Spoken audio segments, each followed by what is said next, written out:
Hello, everyone. Welcome back to Those Wrestling Girls. And thank you, everyone, for joining me in this very special event that I've been really, really excited about, actually, for a long time. And I was thinking about it, and I was like, Krista B and I, shout out to her. We've been doing Those Wrestling Girls now for almost 3 years, which sounds literally insane to me. And we do a lot of stuff. We have a lot of content, so it's not a lot of things lately that I've been getting really excited about, where it's like I can't go to sleep because I'm excited. And this event was the first one in a very long time, I think, because it comes from such a special place. So for those that are new to Those Wrestling Girls or this channel, I'm Queen PR. But I'm one half of Those Wrestling Girls, and our platform has always been dedicated to female empowerment. We're a women's wrestling podcast, and we take pride in kind of being advocates and a platform for women's wrestling, but also a women's wrestling fan community, because I think it's really important to have that fan community, because as a woman of color, you think like, oh my God, I'm the only, wrestling fan. I'm the only one passionate about this. And then, I've been lucky enough to get to know so many different wrestling brands of color, but also a lot of female driven brands, which is like so inspiring to me. And it really kind of keeps me going.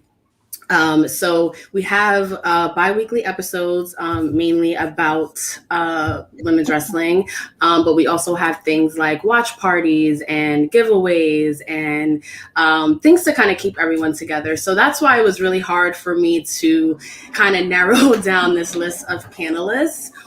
So for Women's History Month, which is also kind of Female Empowerment Month, in my opinion, we always try to do something special just because of what the podcast stands for. So last year, we did a Women in Wrestling interview series on our Patreon, where we talked to not only wrestlers, but female wrestling photographers and authors and writers and referees. And it was really insightful just to hear, you never think that there are so many women that work in the wrestling industry. And it's pretty fascinating. So for this year, I wanted to kind of save on time and also be able to talk to as many women as possible. So I thought a panel is the perfect evolution of what that Women in Wrestling interview series was. And there's also like this weird fascination with like female wrestling fans. It's almost like people don't think we're out there, but like we totally are. So how this panel came to be. So I want to get started on this panel. So I'm going to introduce some of our panelists. So first we have sort of someone who I think inspired a lot of this panel, just because I feel like what she did this year really is kind of what was needed and very timely. And that's the author of this beautiful book, A Diva was a female version of a wrestler. So I'm going to introduce Scarlett Harris. So tell everyone a little bit about yourself and how we, very briefly, because we'll get into your story a little bit more, but very briefly, how we got to this beautiful book.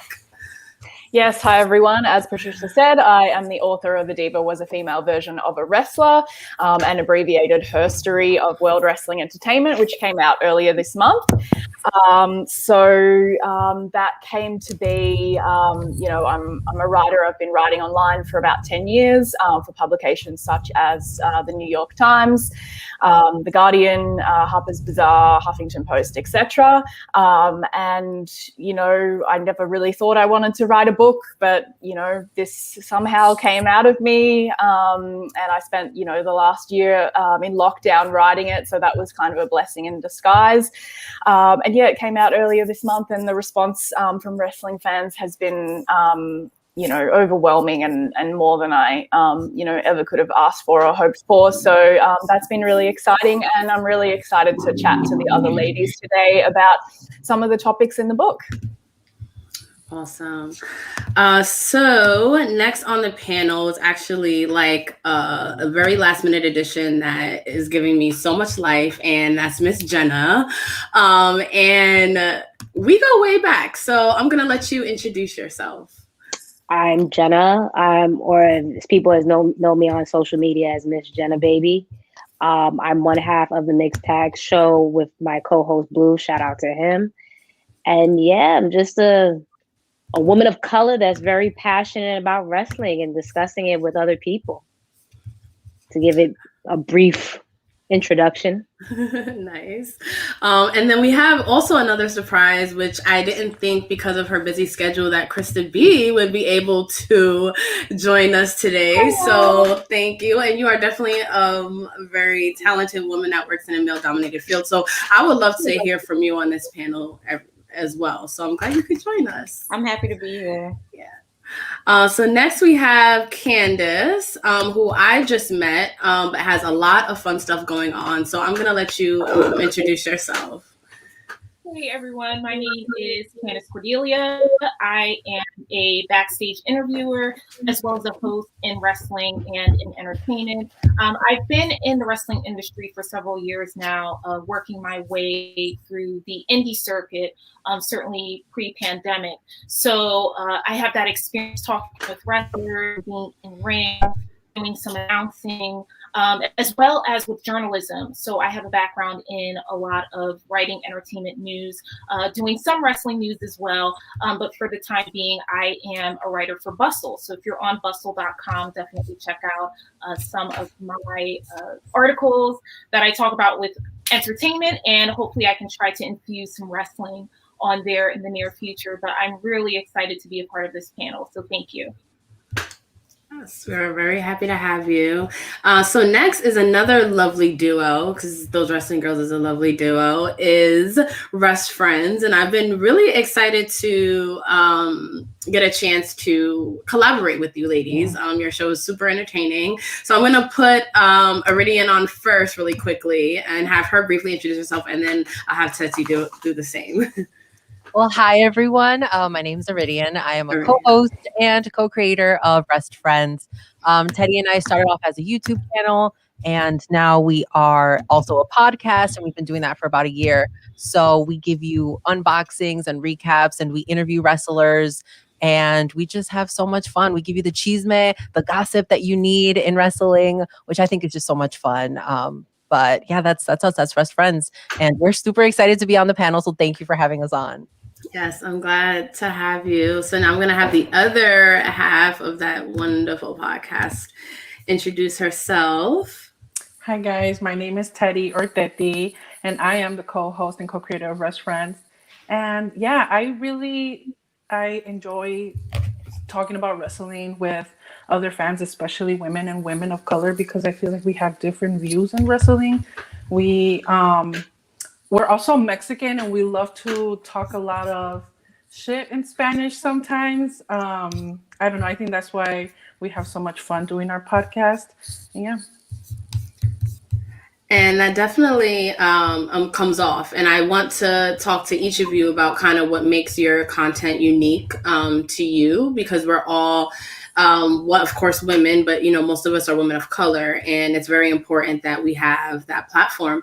So last but not least, we have Lo coming on from Wrestling Winedown in a little bit, but I want to introduce another last minute panelist, which I'm really excited to connect with, because shout out to our Jobber Tears Network family. And she is a co-host. You know what? I'm gonna let her do her thing. Hey, Queen. Hi, everybody. My name is Tavia, also known as the Queen of the Yerr Sports Show, a part of the Jobber Tears Network. Not only am I a part of a sports podcast alongside my three other co-hosts, I'm also a publicist in the entertainment world, and I've managed brands as big as Pepsi and as small as independent artists. I love it. I can't wait to get to know you a little bit better. And then for those that are not, familiar with what my lovely co-host Krista B is about, I also want to give her the platform to sort of introduce yourself. I mean, who doesn't know me? No, just kidding.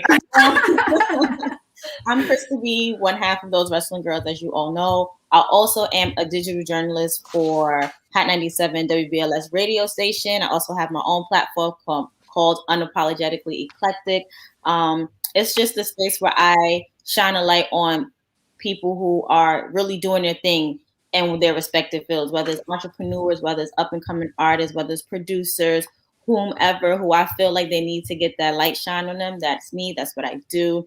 I'm a writer. I'm a journalist. I'm all of the above. Love it, love it.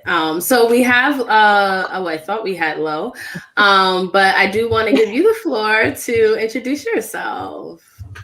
Hi, I am Lo. I am the founder and host of Wrestling Winedown. We are a female-founded and hosted podcast dedicated to professional wrestling and wine, and we are based in Las Vegas. I love that. I was just talking to my sister today and how we like want to go to Vegas at some point because that's the one place we haven't been. So that's fire. So just shout out to female empowerment because literally like just seeing all of these like wonderful women in one place and being able to talk to them is like really like giving me life right now. So thank you ladies for joining me on this Saturday afternoon. So I want to start just basic. How did you get into wrestling? But more importantly, at what point, because there's a million wrestling fans, but at what point did you say, like, I want to be a content creator? Like, I want to have a podcast. I want to, write about it. What kind of changed that for you? I'll go with Iridian since she's right in the middle. Well, for me, I was in college and I think it was my junior year that I was taking a podcasting class and we right away had to figure out what we were going to podcast about. And I had no idea because there was one guy who wanted to podcast about being in the bathroom and he was going to podcast in his bathtub. And I'm like, I don't know how I'm going to compete with this. I need to have something cool, something creative. So I was like, you know what? I've always wanted to be a wrestler and I love wrestling. So I thought, why not? Like, let's start a podcast about wrestling. And it was only like 2 podcasts out and it wasn't Wrestfriends. But I was interviewing wrestlers and I'm like, oh my God, I could do this. Like, I love it. It's so exciting. There's just something about it that like gave me like a little bit of a high. So I'm like, I can keep doing this. And my cousin Teddy, she was like, you know what? Let's start a YouTube channel together. Let's start a podcast. And I'm like, oh my God, like this is what I've been waiting for, an opportunity to create with someone else who loves wrestling as much as I do. And I was just like, let's just do it. Like, we're never going to know if we're going to be successful unless we start. So I think that was like something that was really important, was just starting, because if you keep waiting for something to happen, then it's not going to happen. But that was kind of like the moment. I think it was in college because I was watching wrestling every other day at that point. So I think that's what really started it for me. Nice. And were you a fan like since you were a kid? Oh yeah, like I grew up watching it. Like The Rock would be on, John Cena, who, oh my God, I love John Cena. I just grew up watching it, and I really fell in love with Trish and Lita. So those are my girls. I love that. So I'm gonna go with your other half. So how did you get here to Wrestfriends? I've also been watching since I was very little, and I was always on and off. Like I would stop watching, and then it was until like about 2014 that ever since then I haven't stopped watching wrestling. And I realized that I didn't have any friends that liked wrestling until social media was growing and I started having Iridian on social media as well. And yeah, she's my cousin, but we weren't like super close. And I'm like, okay, she's a fan. And I'm like, we should start. We actually started. Yeah, I gave her the idea we should start a podcast. And she said, let's start YouTube. And it was like a year later that we started a podcast. But I guess it's because of social media that made it so easy to see that it's not that hard to get in the community. Because when I was little, I was like, I have no idea what you have to do to even be anywhere near wrestling. But yeah, I hit up Edie and I'm like, let's start a podcast. And that's how slowly but surely we're getting there. I love that wrestling is actually something that brought you together because like you said that you were cousins, but you weren't that close, but like that shared passion brought you together. And that's something that one of the reasons why I particularly love wrestling. So that's really, really cool. So Queen, another Queen. Hey. So how did we get here to your sports show? Was wrestling and sports always kind of in your background? Yeah, for sure. So growing up, I was a huge wrestling fan. Funny story. My mom was due with me the day that Hulk Hogan won the belt at Madison Square Garden. And instead of going to the hospital, she went to Madison Square Garden. Wrestling had, to see that. Wow. And I was at the first WrestleMania as well as a baby. Wow. So I guess, my grandmother's from the South. Wrestling was really big back then. And I kind of, when you're younger, I was into like the Hulk Hogan's, the Macho Mans and such. And as I got older, of course, like more into the sports world. And I always felt like it was relative. And unlike a lot of people, I always knew other women of color who liked wrestling growing up big in Brooklyn back in the early 90s as well. But I'm excited to be here. Women's empowerment in sports is not a lot of us. So it's just, I'm always jumping at the opportunity to not be the only. Right. Yeah. So that's why I'm here. I respect that. And how about you, Candace? Yeah, I'm probably in the minority here. I didn't grow up watching wrestling. It's a really funny thing because it was in the background. Like I had family members, particularly male family members that watched it, cousins, and my brother was a huge fan at some point. And there were guys that I went to school with that were really into wrestling. But I myself, I was so into acting. Like when I was younger, I was definitely, my focus was getting into doing things on screen. And that's how I became a broadcaster. So I was the kid that was like, all about Broadway shows and movies and television. And it really wasn't until a few years ago at a job that had to do with broadcasting when I was living in New York.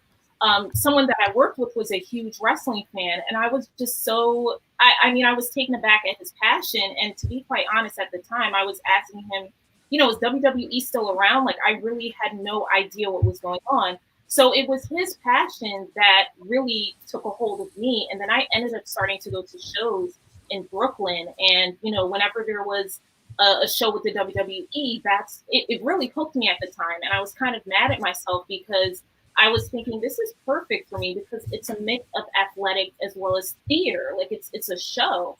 And that's how I really got into it. And from then on, this is around 2015.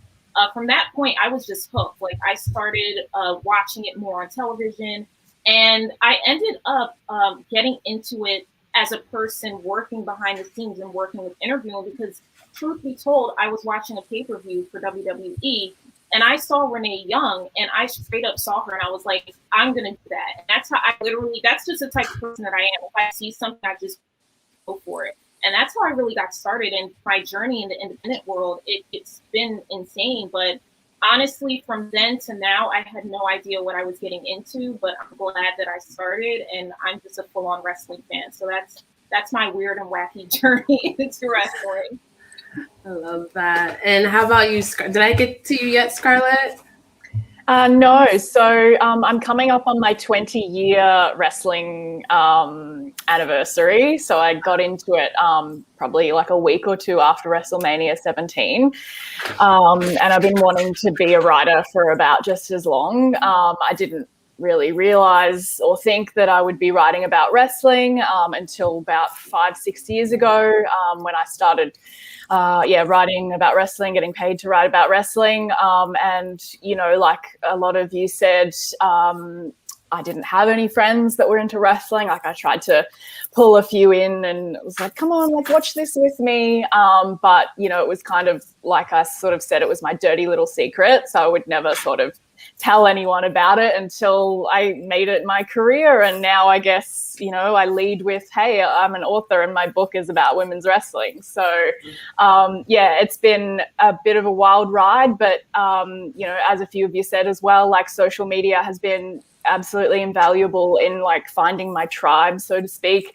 Finding other people and women who are into wrestling. I never would have like dreamed or imagined that, I'd be like talking on a panel about women's wrestling with all of you. So it's been a pretty cool journey. Yeah, and I have to say the same. Like if you would have told me like 3.5 years ago, like this is what I would be doing, I would be like, no, not at all. And that's like literally the perfect segue into Krista B, because we kind of came together like God really just was working when it came to us. Right. So it's funny. Oh, and we tell this story a lot. So I met Patricia through her twin. we were writing for the same blog at the time, and I believe that I mentioned something about, oh man, I'm missing wrestling tonight to be here, or something like that. And as soon as I said that, P's eyes lit up like a Christmas tree. I could have sworn it was like lights flashing around her head. Like, ideas started to spark. And it was just like, oh my God, you watch wrestling too? Who's your favorite? Who's this? Who's that? And then we found out, we're Attitude Era babies. Of course, she likes Austin. I love The Rock. It was just like, okay. And we just started talking a lot about these women because it was around the time where the evolution was just starting, or like right a little bit before then. And we just like, no, these women are doing everything. They're so dope. And once we started to talk and our wheels started to turn, we were just like, we should write about it. Like, we should just start our own thing. Cause I had my own blog at the time. She had hers. And we was like, all right, we're going to write about it. And then we was like, yeah, writing about it is not it. Cause we already write for a living. So we want to do something that doesn't feel like work. That's just really, really fun. So we was like, all right, let's start a podcast. So one day we met up and I was like, this is around the time when IGTV first came out. So we decided to do a real cute little snippet. And I was like, all right, we're just going to name us Those Wrestling Girls. P hated the name. She's like, you sure? I said, girl, I'm telling you, either way, they're going to talk about us. Whether they love us or they don't, it's going to be like, who are those wrestling girls? And it's just, they're going to talk about us. So from there, it was just like, okay, the first one was just like, everybody was like, oh my God, we can't wait. We got on Twitter. Twitter showed us love from the very beginning. And then we kind of was just like, all right, when are we going to record our first episode? I'm just like, we got to let it wait. Like, I'm all about energy and signs, and P is just like, no, we got to do it right now. I'm like, no, just wait. Evolution came, and the day after our first episode was out.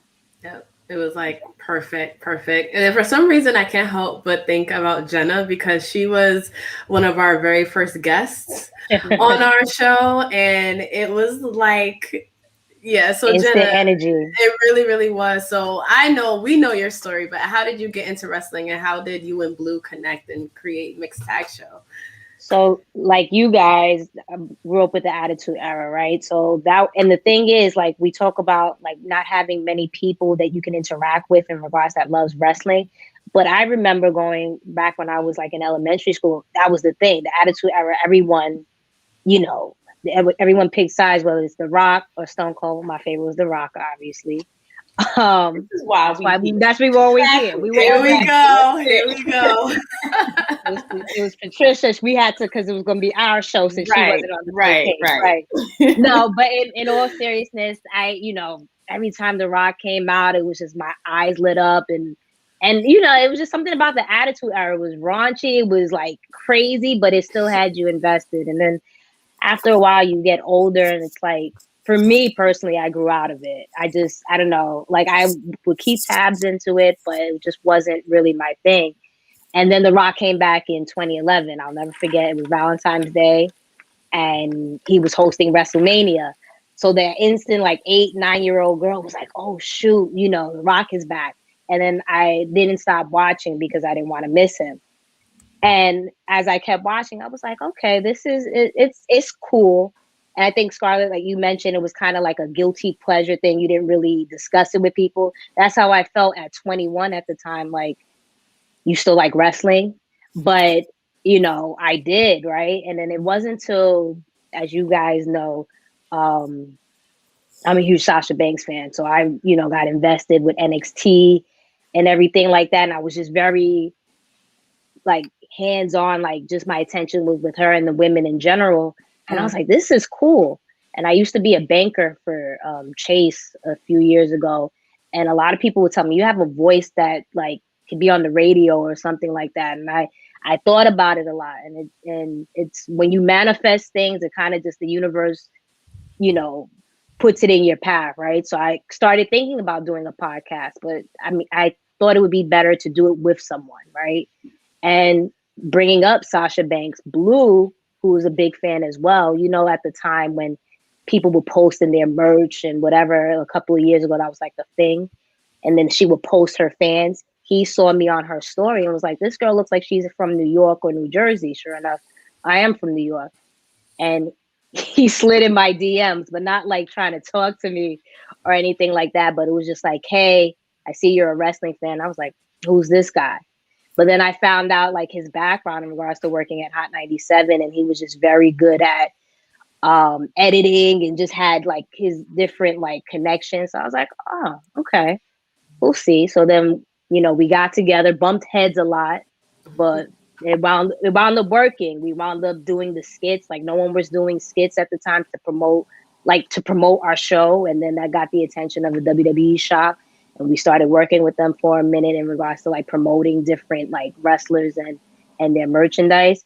And the irony is like this is the weekend. Well, Monday will make it our 3-year anniversary that the mixed tag show was created. So here we are. Yeah. So that's my story. We'll definitely be on the lookout for you, whatever your celebration is going to be, and we'll definitely be there and show love. Thank you. So Wrestfriends is a very new, it's probably relatively new than any of the other brands on the show. So would one of you like to tell us sort of how this podcast came, a little bit more about how this podcast came to be?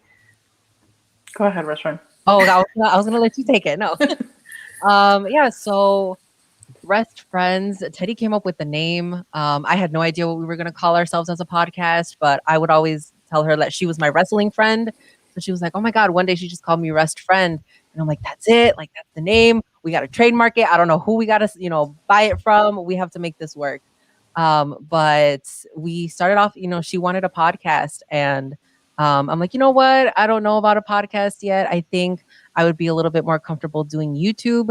So we did YouTube for a year. And then we were just trying to figure out what kind of content we wanted to make, because with wrestling, you could pretty much make anything, So we were doing like unboxings and interviews, and we were vlogging and recording when we were at shows.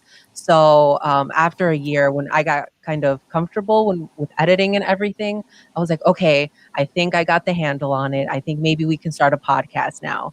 And I just went from there. It's difficult trying to balance everything, because as content creators, like we do it all. So we usually don't have a lot of help from other people. The only thing that was difficult, I think, was just trying to figure out what we were gonna, talk about every week. Because if you're doing something on YouTube, you don't want it to be repetitive on your podcast. But I think we're doing good so far. So I have high hopes for us. Yeah, I definitely have high hopes for you. So before we get into sort of the more like meaty questions, I do want to take a break and just I hate to say like talk about the sponsors, but just how this panel came to be.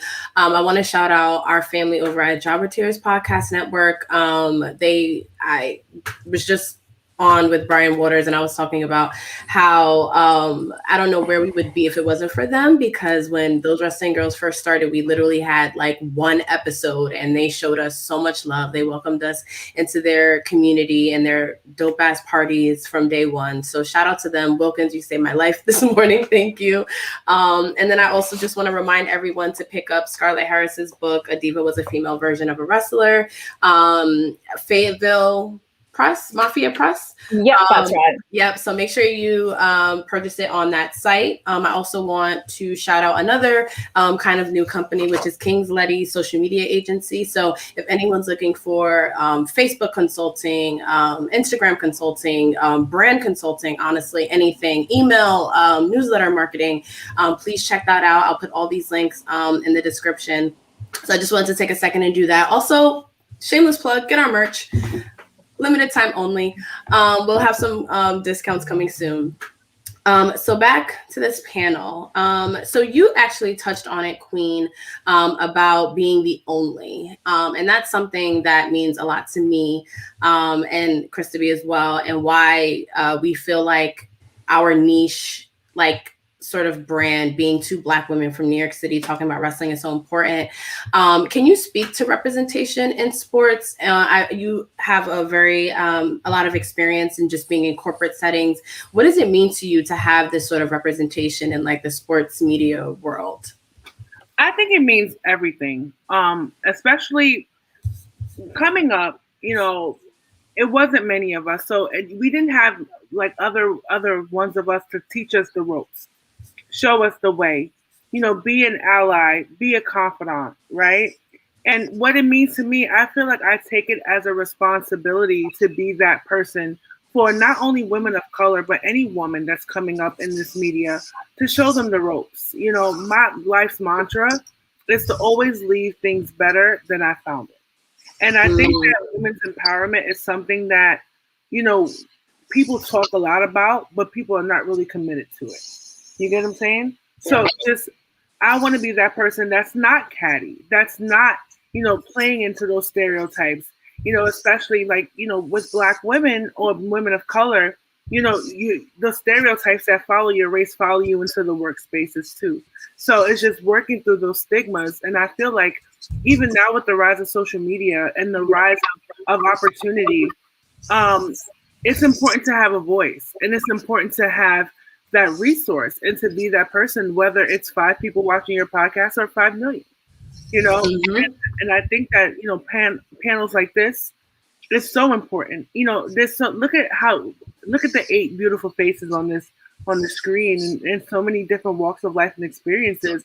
And I'm just saying, it's a commitment to being better for you guys in any room that I'm in, stepping up into the room and making sure that I'm opening a door for someone else, you know, and it's important to me. It's one of my professional and personal philosophies. Yeah. I respect that. And I want to also hear from either Iridian or Teti of just being Hispanic women in this industry and how that's sort of been your journey. I think it's been a little difficult. I always ask Edie questions. I'm always like, do you think it's important for us to say that we're Hispanic or, you know, or Latina or Mexican? There's always those like, are we Hispanic? Are we Latina? Are we Mexican? Which one do we want to represent? I'm always asking her those questions. I'm like, do you think it's important to always bring that up? Or should we just go with the flow? And Edie always goes like, let's just go with the flow. But also as women, we've gotten those messages from men that are know-it-alls. And they're like, oh, well, you know, what you said is wrong, or da-da-da-da-da. We've gotten those, they're so annoying, those annoying messages, right? And although the first thing we do is ignore it, we don't respond to them, it still stays in the back of my head. And I'm like, we're always going to be getting messages from men. Thankfully, we haven't gotten anything like any racist comments or any racist messages. But me as a Mexicana, I think it's very important to always bring up, like, you know, I'm a Mexicana and I love to talk about wrestling because I don't know that many of us. Well, at least I didn't before we started a podcast. Now I'm starting to get to know more people. But I am a very proud Latina, and it is something that I love to bring up a lot. And I don't know if like it's annoying, I don't know if it's wrong, and that's why I always do ask people for advice, because I feel like they are when you want to talk about race, it can be a touchy subject for some. I agree.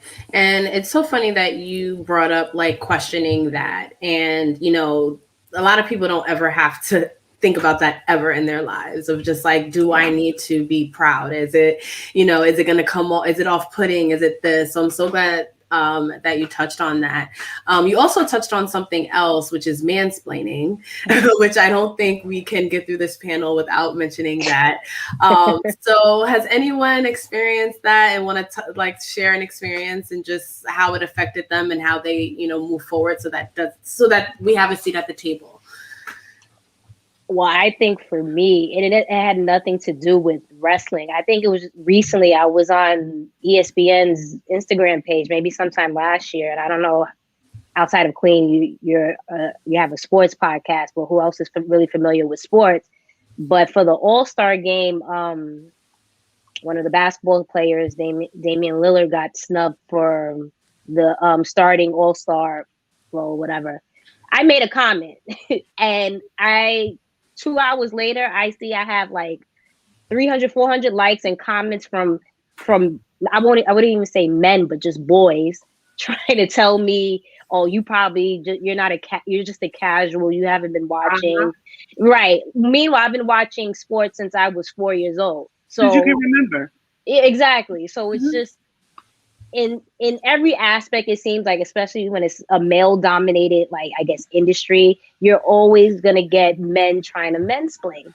And, you know, I'm a very passionate woman. I'm from New York. We don't back down. You guys know. I'm gonna speak my mind. So if a guy wants to go back and forth, I'm not gonna be that timid woman. And I don't knock women who feel the need not to go back and forth, but I'm not that woman. I'm gonna speak my mind, and I'll probably make you feel less than or stupid because you tried to go back and forth with me like I didn't know what I was talking about. So I have no problem with that. Basically, if a man wants to, their testosterone wants to, be leveled at a certain level and want to go back and forth with a woman because it makes them feel better. I don't know, but we can battle. I feel like for me, most of my mansplaining comes on Twitter. Like when we first started those Wrestling Girls Twitter, like me and P were both on it at the same time. As you all know, P mostly runs our Twitter. But in the beginning, we had a lot of dudes like try to, as Jenna said, like, oh, y'all probably just started watching it. You probably was never watching it from the beginning. But then it's like, you have to sometimes meet them where they at. You can like literally be calm with it, but okay, whatever, cool, type whatever. Or you really have to like go in and go for the jugular because that's the only way they'll get it. Exactly. So a lot of mines came from Twitter, and it was easier to shut them down because we have a whole Twitter community who literally stands behind us every time. I remember they was coming, like some guy was trying to start with me and P on those Wrestling Girls account, and then we had Jobber Tears. I believe Jenna jumped in. The shout out to the Dead Ass Girls podcast. They jumped in. Everybody just jumped in and was like, y'all don't even know. Do y'all even listen to the show? Like, do y'all watch these two women talk about? They know everything that they need to know, and if they don't, they're going to learn. And we're not afraid to say, you know what, y'all, I don't know. Let us know in the comments or drop it. Like, we're not afraid to admit if we don't know something on our show. That's just what makes us real and makes us vulnerable with our audience. So when they come on Twitter and try to mansplain, it's just like the ignorance behind your comments. It's something that will probably never ever go away. Like, this is a seat that we'll probably always be fighting for. But I'm in my seat and I'm holding my seat.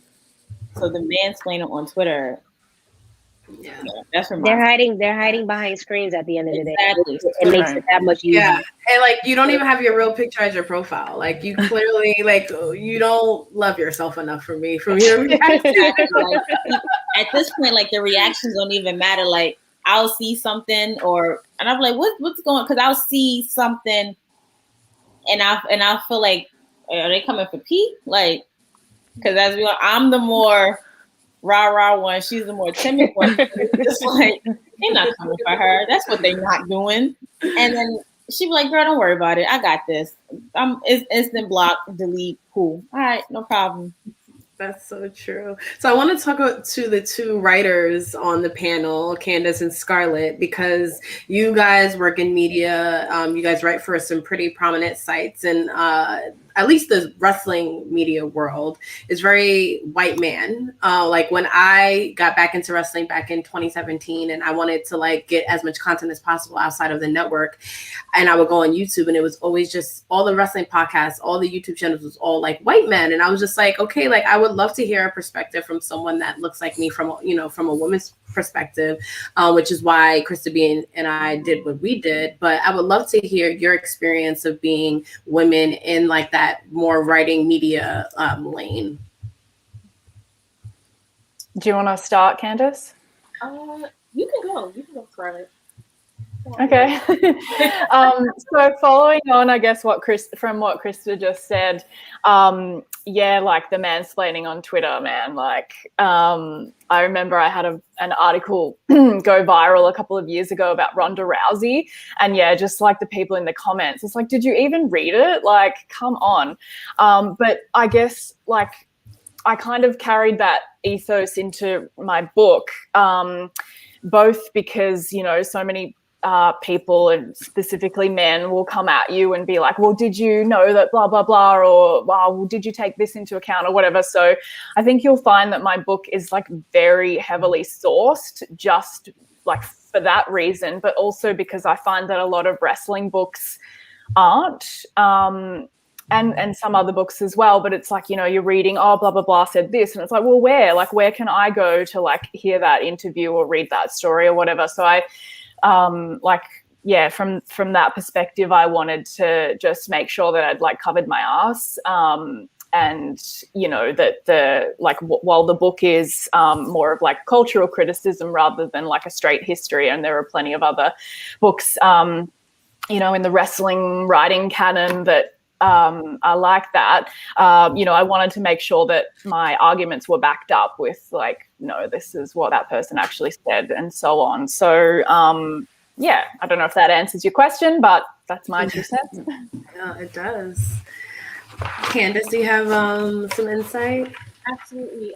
I mean, I agree with Scarlett on the whole, just making sure you have your bases covered, because as a journalist, whether it's print, digital, on camera, and you can learn this either on the field, which I did, or if you go to a school to learn broadcasting, you have to make sure you're on your P's and Q's, because you're always going to have someone calling you out, whether it's your colleague, a boss, or someone that read something that you wrote that had all the facts, but they have their own opinions because they think they're right.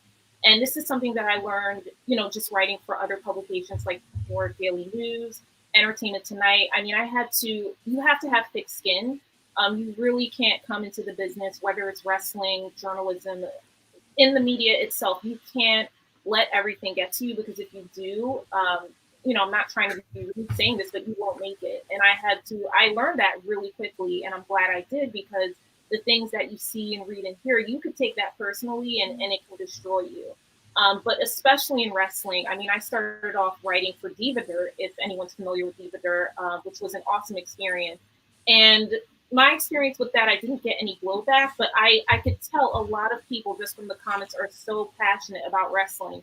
They're so dedicated to, you know, the wrestlers that they love. They're so dedicated to the storyline that if you say something that they don't agree with, even if you're right, they'll just go off. So I had to say to myself, you know what, this is a different breed of fan that I'm not even used to, even coming from entertainment, which is a whole other level in and of itself. But with wrestling, I mean, I respected it even more because the fans are just so into it. And that also just encouraged me to keep going, even though at times I was frightened. I'm not going to lie. There were times when I was like, you know, if I don't get this right, they're going to come for me, but I'm just going to make sure I back up everything that I want to say. And so far, so good. And I mean, that drives me as well. But as a journalist, absolutely, you have to make sure that you're on it, because if you're not, they're going to come for you. It's just how it is. But and I get it. But at the same time, it's like, you know, you got to really, really make sure that you can back your stuff up and make sure that if you are, you know, getting with, like I do, interviewing wrestlers, make sure that you get, if you don't get the scoop, just make sure that you're yourself too. Just be genuine when you're talking to wrestlers, and make sure that you can get the stories that aren't really out there, which I try to do, because there's so many outlets out there now that are all kind of saying the same things in their own way. At least for me, I try to give a different perspective and just be myself, because these wrestlers have lives, you know, they have lives in the ring and also outside the ring. And from my perspective, I really try to give the real side of these wrestlers, if they allow me to, because some of them like, you know, stay in gimmicks, which is all good. But that's where I come from it. So I just really am dedicated to getting the unsung heroes out there, and the guys and girls that, you know, really deserve the platform to be seen and heard, so that we can get to know them and know that the industry is tough, it's brutal, and whole other indie side out there too, that, you know, everyone has their struggles, and I'm just here to show that. So that's where I come from it, from the media side. Nice. And I think that's a good segue too, of like, you mentioned a lot of things about like talking about the unsung hero, and that's a lot of what inspires Krista and I is giving women the platform and that focus and attention that they don't get. It's like they have to fight and claw for it. So that's why we love covering someone. Like one of our best performing episodes is Alicia Fox. And I think it's because that we hit that niche audience that feels like, you know, Alicia Fox doesn't get her credit, but, you know, I'm not going to go on what culture and them do an hour special on Alicia Fox. You know what I mean? Yeah. So I love that. And it's also a good segue into our next sort of round of questions, which are topics that are brought up in Scarlett's book. And please get it. It's really good, especially if you're a women's wrestling fan. And it is more of a cultural sort of lens critique on the history of it, which makes it really, really fun. And it's from a female's perspective. So one thing that you bring up in the book is sort of females in wrestling having redemption stories. And they are always so harshly critiqued more than anyone else in the wrestling business. Like, you know, a woman can botch one time and all of a sudden they can't wrestle. Like their whole career they can't wrestle because they had made one botch or one injury or something like that, and they're on the hot seat. So I would love to hear your ladies' opinions on how women in wrestling are sort of commentated on. For example, and I want to open up the floor. I really love Conrad Thompson's podcast. I don't know if you guys listen to like Something to Wrestle With and 83 Weeks and all those, but there is one thing I do notice about when it comes time to talk about the women. So like if they cover a pay-per-view and they get to the women's match, like it's kind of almost glossed over. It's almost like, you know, you get that sense like they don't dive deep like they would on the other topics. And I was just like, that's so, you know, why? And there's also a sexist tone to how they're looked at and the mistakes that they made throughout their lives. And wrestling, unfortunately, is full of tons of tragic stories. And I realized that the women don't always get that same redemption that men do. So one, I want to hear from Scarlett and just your experience writing that part of the book and why you thought that was important. And then I want to hear from you ladies of just your thoughts on that. Yeah, sure. So I guess the catalyst for that chapter in the book I wrote an article sort of on that topic a few years ago for Paced Wrestling, you know, sort of around the time of Paige's hacking and her, you know, photos and stuff being posted online, and just, you know, how women don't get that redemption story, as you said, Patricia. And, you know, you look at the WWE network and there's a whole host of like, you know, documentaries about like Scott Hall and Jake the Snake and all of these people who've had these problems in the past, and how wrestling, you know, allows them to have their redemption story. And of course, they're all men. Whereas, you know, the women like Chyna was completely looked over for so long until, you know, her induction as part of a group, not on her own merits, a couple of years ago. You know, Sunny, who like is problematic as hell, but, you know, is worth looking at through that lens as well. And just, you know, all of the women who've, you know, died too young. And obviously there are a lot of men as well, but, you know, you may not necessarily sort of hear about them as much. And so I wanted to kind of look at that along with, as I said, Paige, and how she, again, is problematic. I mean, I think like if you're in wrestling, you're problematic, let's be honest. And, you know, how she's kind of the first woman to have a redemption story. Like, you know, she was able to come back from injury for a bit. Unfortunately, she was then injured again and had to stop wrestling. You know, she's the first woman to have a like Hollywood movie made about her life in wrestling. You know, she was able to sort of carry on that story in Total Divas, and her being a GM on SmackDown and stuff like that, and the things that she's doing in her personal life, like her makeup and clothing brands and things like that. So yeah, I just I sort of look at it through the lens of like pre-Me Too and post-Me Too, or I guess speaking out, as it were, but I'd kind of already written the book before that sort of all happened. And, you know, I think she was kind of a driving force in the way we understand like how wrestling chews up and spits out women. And through different things like social media, more women in wrestling, you know, being able to examine it, Total Divas and sort of reality TV in general, has allowed women to kind of like take their stories into their own hands and be like, no, like this is what happened. which is really interesting, I think. Yeah, I agree. I would love to hear anyone who has specific thoughts on this. I can't help but think of China, like as you're talking, and just how I feel like, she was one of those people who kind of got left in the lurches, and she was going through a lot of what many wrestlers were going through at the time. But anyone want to touch on that? I'll say yes. China is definitely number one in my book for those who couldn't get her redemption song brought in. And I always say, and I bring this up in our show, the way that WWE handled her as a wrestler, it's kind of like they left her with no choice to go do other things. It was unfortunate that she had to go to do, adult films and things of that nature. And then I actually I met when I was in grad school, the former head of security that used to work for WWE, and he gave me some insight on how these women would be treated.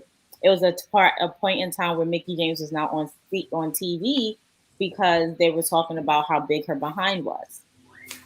And it was just like, they body shamed her. It was a lot of body shaming. It was a lot of, if you don't do this, you don't look like that. And, so when it comes to redemption, a lot of these females, unfortunately, don't get to see it. Or when it comes down to criticism, the females are heavily criticized every day. When I did my article on Black Girl Magic in WWE, I purposely included Mia Yim because she's the one who always has to fight for, who she is, her race. She's Black and Asian. And every time she posts her dad, she always has to say, yes, this is my real dad. This is this is that. I used to look this way when I was younger, but then as I got older, I started to look this way. And it's not fair because if a man was to post a Black mom and a white dad, but he looks more like his dad instead of his mom, and she posts him, I would be like, oh, that's cool. Interracial marriage and couples, we love it. So why can't females get that same grace? And wrestling world sometimes is a very trashy place to be in, especially as a woman. Very. I'm going to kind of speak about that a little bit in a general sports lens, right?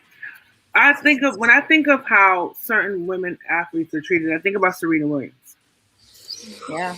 I feel as if she was not only the greatest female athlete of this generation, but maybe the greatest athlete of this generation, I would say. And, there's so many rumors about, is she really a man, or is she really this, or she's that? And, these are coming from people in this industry, in these sports industries, who allow their ignorance to supersede facts. You get what I'm saying? Mm-hmm. And when we speak about how women are treated in lack of a redemption story, when she won a title while she was pregnant with her daughter, and people still lambast her. She lost to Naomi Osaka twice. You get what I'm saying? And there's no credit given to the monster of a career she's had for 25 years. You only hear things like, oh, she's washed up. Oh, she's this and she's that. And just getting back to your point about, women are not allowed to be biracial, but men are. I have to lean on that a little bit. You get what I'm saying? Because when women are biracial, they're over-sexualized. Mm-hmm. So I feel as if they're fetishized when they're biracial more than that not being cool. You get what I'm saying? Yeah. When I feel like even for men, that pressure is there. Look at President Obama. People, because his father was from Kenya, people thought he was a Muslim from Kenya. You get what I'm saying? People thought because his name was this. It's just the ignorance of society that kind of supersede. And I think that it's the 10% that are the loudest. Yeah. And they kind of drown out the 90%, God willing, 90% that don't think that way. Right. But it's also so hard to prove that you're one way or to try to get, like, you're there to entertain. You understand? Mm-hmm. Like, you're there to entertain, you're there to put on the show, you're there to make sure that your fans are pleased with the product that you're giving. So why should what I look like matter? Why should the fact that I have to always say, yes, I'm, in the case of Mia Yim, she calls herself the Blasian baddie. why do I have to always explain my name and explain that I come from this lineage? It should never be that way. No, it shouldn't. But we also have to remember we're only 50 years removed from any type of equality, right? So a lot of us, like me, I'm first generation post civil rights. It's no excuse. You get what I'm saying? At all. I get it. It's no excuse, but it gives you kind of a framework as to, there were people who were fighting for segregation still in leadership positions, in certain media companies. Yeah. You know what I'm saying? In certain big corporations. So it kind of gives you a snapshot into the reason why things are the way they are and why us as women, we have to build that barrier because, it sucks that we talk about how men, treat us this way, but I feel that sometimes women treat each other just as bad. You're right. Yeah. You're absolutely We right. advocate for each other, in spaces and in rooms where it counts. You're absolutely right.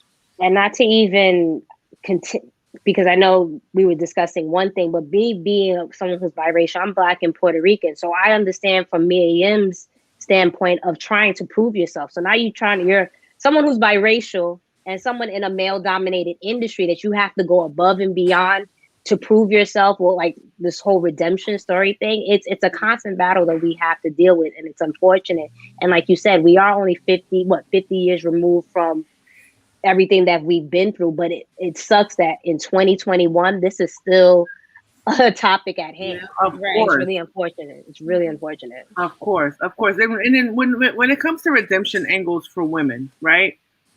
I feel as if, do they need to be redeemed? Because in a way, some of the situations that they encountered were of no fault of their own. So why should they redeem themselves for being a victim of circumstances and injury? Yeah, exactly. Exactly. And it shouldn't happen. Like Brie Bella, for instance, right? She came back after giving birth. She had a match with Liv Morgan. She concussed her on accident. Mm-hmm. She did a botched nosedive through the ring. Literally, it tore her down to where she was like, I didn't want to wrestle anymore. Mm-hmm. They're not giving her that type of redemption at all. They're not giving her that type of grace. Like she literally just gave birth to her daughter probably like 6 months, maybe not even a whole year prior. And she's back in the ring to please you guys. And she's not given that grace. But when, I was just watching the Mankind Triple H match in Madison Square Garden, and Mankind suplexed Triple H on a wooden pallet and tore his whole leg. Triple H tore his whole leg. And he admitted, this happened, that happened. And it was publicly known. Oh, it was pure entertainment. It was great. It was awesome. And there was an accident that happened in the ring. Or even when D'Lo Brown,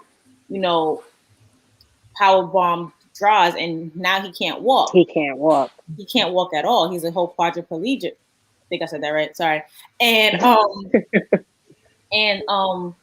D'Lo Brown was still wrestling after that, and they were still loving him. Yeah. So why can't a woman get that same grace from an audience? Yeah, men do something wrong, and they're still considered the greatest of all time. Like no matter what. You get Goldberg and Undertaker in a terrible match where they just could not go. Like you saw it. But then you get Brie with a botch, or you get Sasha with a botch, and you never hear the end of it. Like that's all that they're looking for is just botches. Mm-hmm. Yeah, but the onus is on us too to be the bigger advocate for women when we see that they're struggling or that something is wrong. You get what I'm saying? And I feel as if, like you said, men are allowed to be men. Like, look, even in the political field, Hillary Clinton cried once, and that followed her. You get what I'm saying? And she was blamed for her husband's own affair. Put politics to the side. And then you had someone who ran against her who was a known adulterer. You get what I'm saying? And that wasn't even something that was considered in the grand scheme of things when people went into those voting booths. So it speaks to a larger issue. We're still trying to advocate for equality, even when in the equal pay gap. We're still women sometimes still have to walk and clutch their keys to serve as a weapon if they're walking in a dark parking lot because they don't know if someone's going to come. I know you guys have all been through that, feeling, scared because you're not sure of your surroundings. You know what I'm saying? These are things that us as women, there was times when men would try to holler at you in the street and they were so aggressive that another woman would have to come up and pretend to be your girlfriend. It speaks to a larger symptom of systemic issues with sexism. That doesn't only plague one industry; it plagues almost every aspect of our lives as professionals, as women, as fans, as sports fans, and such. For every story you can give me, I can give you another one. We've all experienced it at some point. Yeah, for sure. You're 100% right. And I just want to switch gears now because we're talking mostly about, not all the time, but we're talking about how men are normally critical on these women and things like that. So I want to talk about a female-driven podcast that I have had mixed feelings about for a long time, and then I connected with Scarlett because we sort of had like the same okay, I thought it was just me about Chasing Glory with Lillian Garcia. So I'm a huge fan of Lillian. Attitude Era Babies, how could we not? And I do love that she is a female in this game. I do appreciate that there were a lot of times in that era where she could be the only woman in the back or the only woman on TV or at a show. And that takes a lot because that's a very testosterone, driven situation. And I do like that she's in the podcast game, but I do feel like sometimes her show is very I want you to cry. I want you to talk about the most traumatic experience that you've ever been through. And I forgot the term that you referred to it. I think trauma porn, Scarlett.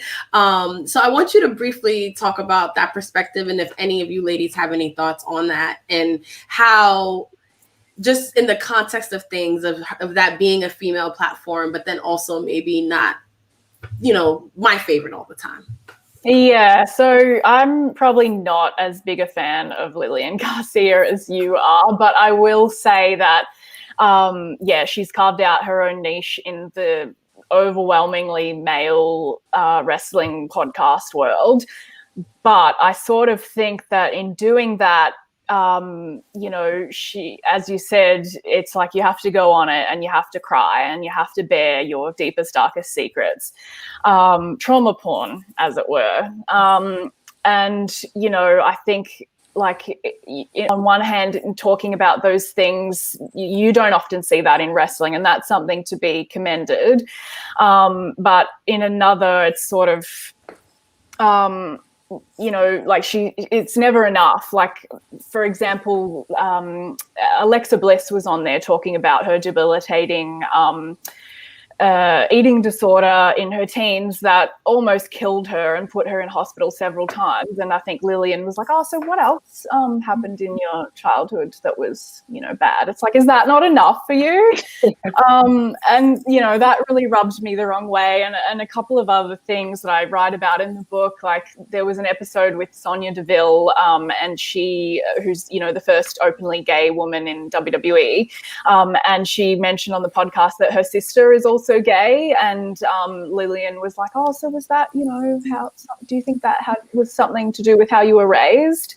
And it's just like, you are so gross. I just I listen to the podcast on occasion because I think the stories that she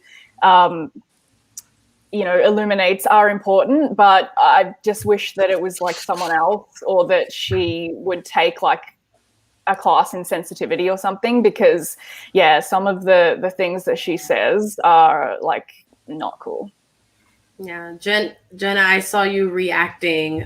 Do you have an opinion on this? Yes and no. I agree in the sense with Scarlett. I'm not the biggest fan of Lillian Garcia, but that had not even because of who she was, her podcast, but more so of what I've heard in the past of how she, in regards to backstage stories and stuff like that. That I'm not gonna go too. Well, I can't really confirm all these different things, but I've heard a few times in general that she wasn't the nicest person. But again, I can't sit here and say that because I don't know. But it already left I guess a bad taste in my mouth in the sense when it comes to her. Maybe that's why I feel like her podcast may not be authentic, like in regards to like you guys said, like the trauma porn thing. It's like, okay, well, what else? So that's why I'm like neither here nor there in regards to her. But I do listen to her occasionally because there are some superstars that, as I again mentioned, I'm a huge Sasha Banks fan, so I did watch that. Listen to that. Zelina Vega, Alexa Bliss. There's a few of them that I was actually genuinely intrigued by. But I do agree with that premise of it's like, okay, I'm bearing my soul and you want me to go even deeper. Like it's a lot. So, but it's great to see a woman, carve out her lane and have a niche in that sense. But I think there needs to be a balance in the sense of, I guess she is bringing up women, but again, there needs to be a balance in that sense. Yeah, I think it's sort of like in being like a podcast by women, mostly featuring women wrestlers. I don't think it was I think maybe in the last year or two, she's started to feature more men and talking about those similar topics, which is also good because you don't often hear that. But it's sort of like, all right, I'm a woman doing a podcast, so I'm going to talk about these stereotypically like women's issues, like body image, eating disorder, self-harm, like sexual assault and stuff. And it's like, well, like why are you kind of like pathologizing those things or like feminizing them almost? Like other people who don't identify as women like suffer from these things or would be interested in hearing about them. And I just sort of think that, yeah, it's a little bit gross the way that that's kind of marketed. Right. Can I just interject really quickly on that, right? I feel, and I get everything that everybody's saying, and I'm not going to hold you, right? But as you know, sports figures, especially women in this industry, they have fans who love them and don't know them, right? So you have people who feel as if someone struggles with the eating disorder and they're vocal about that struggle, I can be brave enough, just like them, to face and confront my fears, face and confront my issues. You get what I'm saying? So it's a double-edged sword because you're never going to get this insight as to somebody that you idolize. You get you see them yearly basis on television or live, and then you realize that you have a lot more in common than you think, and it could actually save somebody's life. I agree with that, but I also there's a way to go about it. Yes, there's a way to go about it. There's also a way to go about it. But the thing is, there's no right way to talk about sexual assault. There's no right way to talk about eating disorders. There's no right way to talk about it. And I'm pretty sure, as somebody who's managed brands, who's managed PR, that they're not going to be able to talk about something that's not approved beforehand. Right. And I want to add on to that because I like Lillian. Being as someone that came into, wrestling as a host and broadcaster and she's another person that I saw, I started doing research on, and I respect her, I respect what she's done in the industry. And I started watching that show, or listening to it rather, when it first started. And it's been a while since I've listened to the podcast, but I know she's expanded on it. And the first thing that I thought, because, she started interviewing folks like Alexa Bliss and Vicky James, and I started to see like a pattern of, eating disorders and different hardships that, they had to face. My actual first thought was, is this a pattern, and why is this a pattern? Not so much, the trauma porn, which I see, because that is something that is prevalent. And that's a whole other issue because, we, at least myself, I grew up, watching Oprah and, you watch Maury and Jerry Springer and there's a generation of us that that's something that we've seen on television, this trauma porn and trying to get the scoop and get the story and get the person to cry. And I mean, look at the Spears documentary. All of these things have been prevalent. But in terms of this with Lillian Garcia, I was thinking, what is the pattern? Why is this happening? Why are there so many women wrestlers that have had to face, from what I can see, or tell the same thing? And should that be the story? Is that what we should focus on? Because if these women who are now in the WWE, they're very successful, but they still, they've had to deal with these struggles. Is this a widespread issue? And if so, why is it? And how do we tackle it? And that's where I wanted to, if I was Lillian in that situation, I would want to really touch on, because that's a huge problem in and of itself. And that is something that a lot of women and a lot of young girls have faced, whether you're famous or not. So something like eating disorder, sexual assault, those are the things that we should focus on. And if those are the women that have the face of that, then I guess it's just what it has to be. But I also agree on the balance. It's hard as a journalist to have that balance, because you have people in your ear telling you to get the scoop, you have to get the story, and depending on the type of person that you are, either you're going to be a Wendy Williams about it and just say, whatever, I'm just going to ask you, it is what it is, and you have to way of going about it. Or you're going to be more of like an Oprah or a Diane Sawyer. Every journalist is different. There's so many different factors as to how they tell that question, or rather ask that question, and how they get it out of that person. And whether that person opens up to them or not is telling in and of itself, because there's a form of comfortability. If they felt comfortable telling Lillian, she pretty much won the battle either way. But I agree on the trauma porn. It's difficult. It's really difficult to have to try to get across. But that's how I see it. I think with life is, it's, I understand, and I know that term, trauma porn, right? But it's a reflection of how scary everyday life can be for women. Right. And I'm so glad that you touched on that, because that's something like I don't think a lot of people really understand. Is that, every day we have to make decisions about things. We have to say, like, can I go home right now? Is it too dark? Is it too late? Like, just those, I don't want to say little things, but there's a long list of things, let's put it that way, that we have to do just to like exist. And now it's like where we work too, because we all do something in a male dominated field, whether that's sports or wrestling or media or anything like that. So I wanted to hear from the ladies of Wrestfriends. So shout out to another female-driven podcast, Face Beat Heels High. That's a part of our family. If you guys don't know, we do monthly podcast with them called Thirsty Thursdays, where we drink and just have fun. So they submitted a question, and I'm going to paraphrase it. So I see PJ in the comments, so let me know if I botched it, but they want to know how, being a new brand, like that feeling before you drop your first episode or before you make that Instagram account and you introduce yourself to the world. So as female wrestling fans, like, is there something you would have done differently as far as like your first impression into like this wrestling media, wrestling, internet wrestling community? Is there something that you would have done differently? And you had spoke about that whether or not to speak on how much should we talk about us being Hispanic women? So can you kind of give us an idea of just how it was entering, this field and all of that kind of stuff? That they can you guys hear me? Yes. I feel like I'm having trouble with the audio now. Oh no, we can hear you.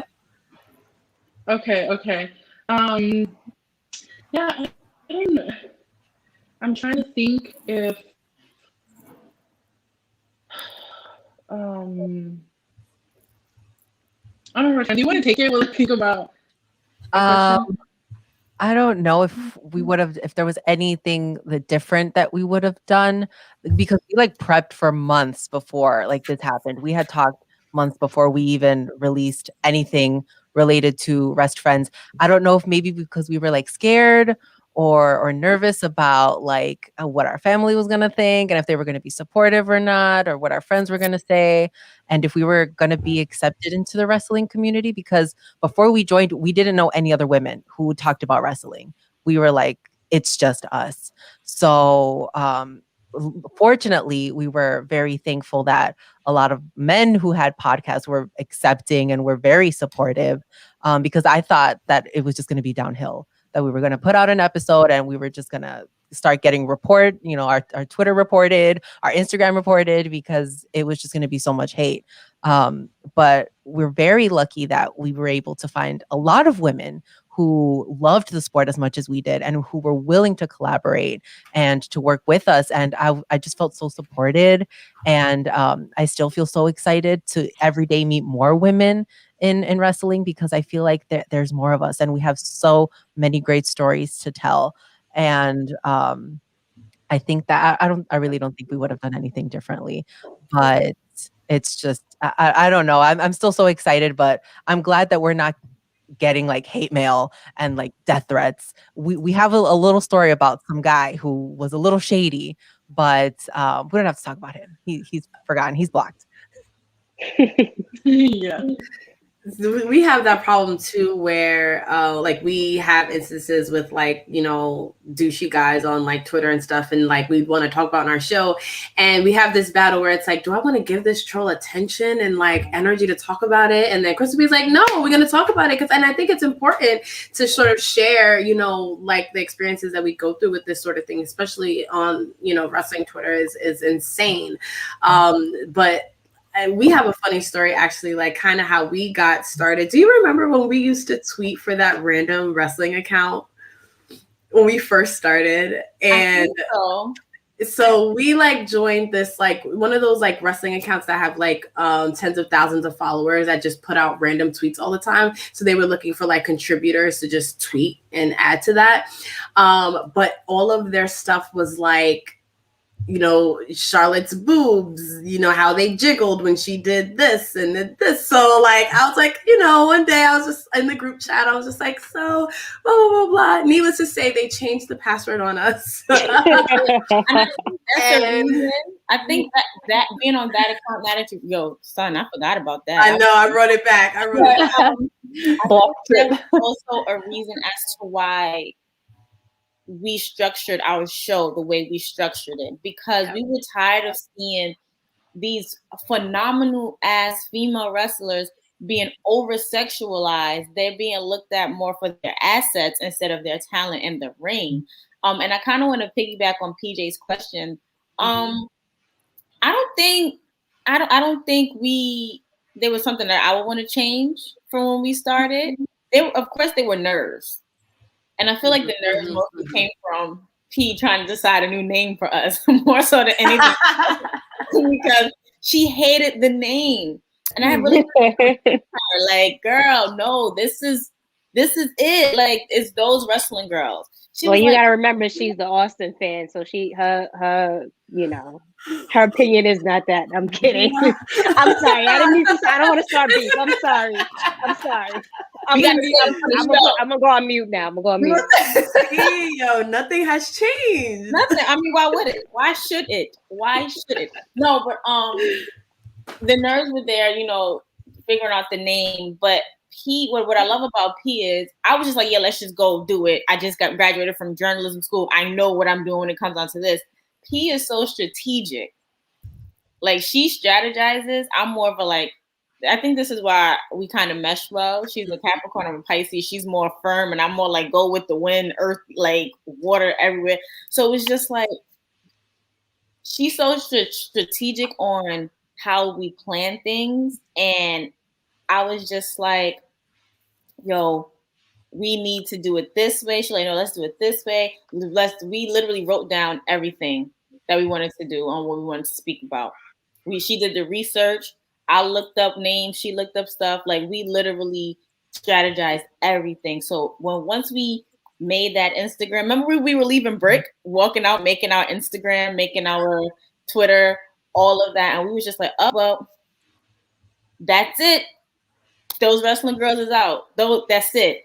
And then the floodgates opened. And it was just like, P was like, yo, there are other Black girls who like wrestling. I'm like, yeah, because they grew, not me thinking like, they're younger than us too. I'm thinking everybody grew up in the Attitude Era. And we can all relate from there.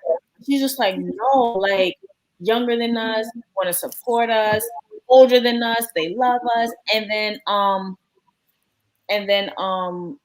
you know, I feel like it became real once Naomi was just like, thank you for this. And that's when it really became real for us. So I wouldn't change anything. I wouldn't change the journey we were on. Would you? No, not at all. Not at all. Tethi, did you have anything you wanted to add to that? No, I agree with what Edie said. I don't think there's anything that we would change either. I remember in the beginning I did talk to her about possibly doing something separate in Spanish. But it is a little hard because we don't know. We haven't seen that many of our followers that speak only Spanish. And then also we did think about it and we're like, not that our Spanish is bad, because it's not bad, but it's also not, my Spanish is not the best either. So I feel like, okay, maybe we would struggle a little bit. So that's, I think, the only time that we thought about doing something a little different. I'm sorry. And then we're like, no, maybe we shouldn't do it. But other than that, we're very happy with the way everything has been working, especially now that we're growing a little bit, you know, little by little, like I said earlier, and we're getting to know so many new people. It's all starting to look up, because I feel like in the beginning it was very stressful, and like Edie gives herself such a hard time. She's the one that does mostly everything, like the editing and everything.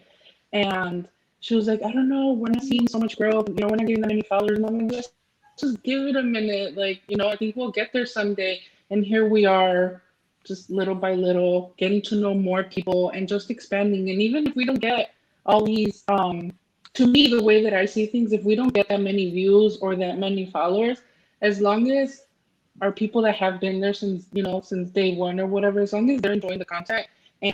And also another thing that I never want to happen between us or anyone that we know is I don't want us to be catty. I don't want to be known as a mean girl. I don't want anyone to ever talk about Edie and be like, she's a mean girl.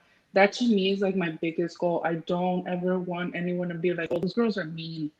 But yeah, other than that, I really love how everything is going. I love that. I think you guys, because again, I mentioned earlier that I'm Black and Puerto Rican, and I've seen you know, the Black community for sure. Like, I didn't think there were so many people that were Black and enjoyed wrestling, but I think that's a great idea that you guys, you know, brainstorm and do something when it comes to the Hispanic community, because personally, and I'll agree, my Spanish, I'm a New York Rican, so my Spanish is like, it's not the greatest either. It's there, but it's not the greatest. But it's nice to see communities come together, and you'd be surprised, you know, like I was surprised, and I'm sure everyone else was surprised when, you know, wow, there's a lot of Black people that like wrestling, or Black women that like wrestling. So you'd be surprised, you know, the outreach that you'd have focusing on that a little bit more. So I think you guys, that'd be dope, especially that you're creating a buzz for yourself right now. I think that'd be awesome. Thank you. We're definitely gonna think about that now. How Yeah, you bring it up for sure. I think you should for sure. Yeah, and I have some people in the comments that are very encouraging of that, of doing more Spanish segments. And PJ from Face-Be Hills High Podcast, new episodes every Tuesday, said that one of their co-hosts would definitely be into that. So I think you should. Yeah, you should. Marketing. I think that you guys are like really nervous about the whole doing like Spanish episode. Just pick a day, like, or like, I don't know however many episodes you put out a month or whoever, like, just pick that special day. Like me and P, we put out episodes every 2 weeks, but we also do a collaboration with Face-Be Hills High every second Thursday of the month. So if y'all was to pick a day to just do a whole episode in Spanish and put it out, you just don't know who it'll resonate with and how it'll. When me and Blue started our podcast, I didn't know where it would go. I didn't think as far as like, oh, we would be doing a whole campaign thing for WrestleMania and doing skits and going to the Superstore and you know, doing all of that, but based off a little idea that turned into something else. You just don't know, you know, unless you do it. So unless you do it, like nobody ever knows, and everybody. Fear is a constant driver in everything that we do, and if you really react on fear alone, nothing's ever gonna get done. Yeah. And literally, and I had to break this out of her because I was the one who was always around like celebrities and meeting people, and she was like really nervous. So I was like, girl, if we're gonna be in this and we get known and people want to be on our show or whatever, you have to break out. They're regular people. And she's like, no, I don't know, this, that, and third. So I kind of like broke that for her. After the summer, was it the SummerSlam? I think so, yeah. And we met Xavier Woods in the back, and I kind of like pushed her into him. Talk, go. And she spoke to him. We got a picture, and ever since then, like it kind of like broke that ice. But I feel like if I wasn't there, she would have just let that man walk by. Like the rest of my life. Like, oh my God, I should have. But you know, we gotta normalize taking fear, like chances. Yes, taking chances. We gotta normalize not letting fear be a constant driver in life, because like I said, if we always react on fear, nothing will ever get done. Yeah, that's a great point. I'm feeling so supported right now, guys. I know. It'd be like a weekly therapy, please. Like, I love to hear that, only simply because I think Queen mentioned it earlier about how sometimes women are more harsh on other women than men, and how sometimes we don't have that camaraderie. But the fact that I had to choose between about 30 women for this panel is, and the fact that we're all here supporting each other. It's like, you know, you were able to share some of your like small doubts, and we're like, no, girl, do it. You know, we got you. I'll connect you with this person. So I love that. So I know, Scarlett, your time is limited. You've been doing an amazing kind of sort of press tour for your book, which is great. And a press tour from my lounge room. Yes, and it's very early. So I don't know, people may not know that you're in Australia right now. Yeah, we started at 6 a.m. So yes. Oh my God. Yeah. In the future, tomorrow. Oh yeah, so it's Sunday morning for Scarlett. So just another plug for her book, because she may need to like sneak out in a little bit. A Diva was a female version of a wrestler. Make sure you pick that up and listen to our interview with her that we did. You get to really get to know Scarlett more and how she got on this journey and her experience writing this book. And I really loved personally, Scarlett, talking about your favorite chapters, because it kind of makes you want to read it like a little differently. So now we're going to go into viewer questions. So, and I wanted you to answer this before you left, Scarlett, because I know you're a huge fan of Glow. You got me into watching it, and you've written about it as well. So what were your thoughts on the Glow series, and your thoughts that it got canceled? And if anyone else watched Glow, feel free to answer as well. Yeah, so I believe the question is what I thought of the original Glow series from the 80s, which, you know, is a whole thing. I actually had to watch an episode for another podcast I did last year.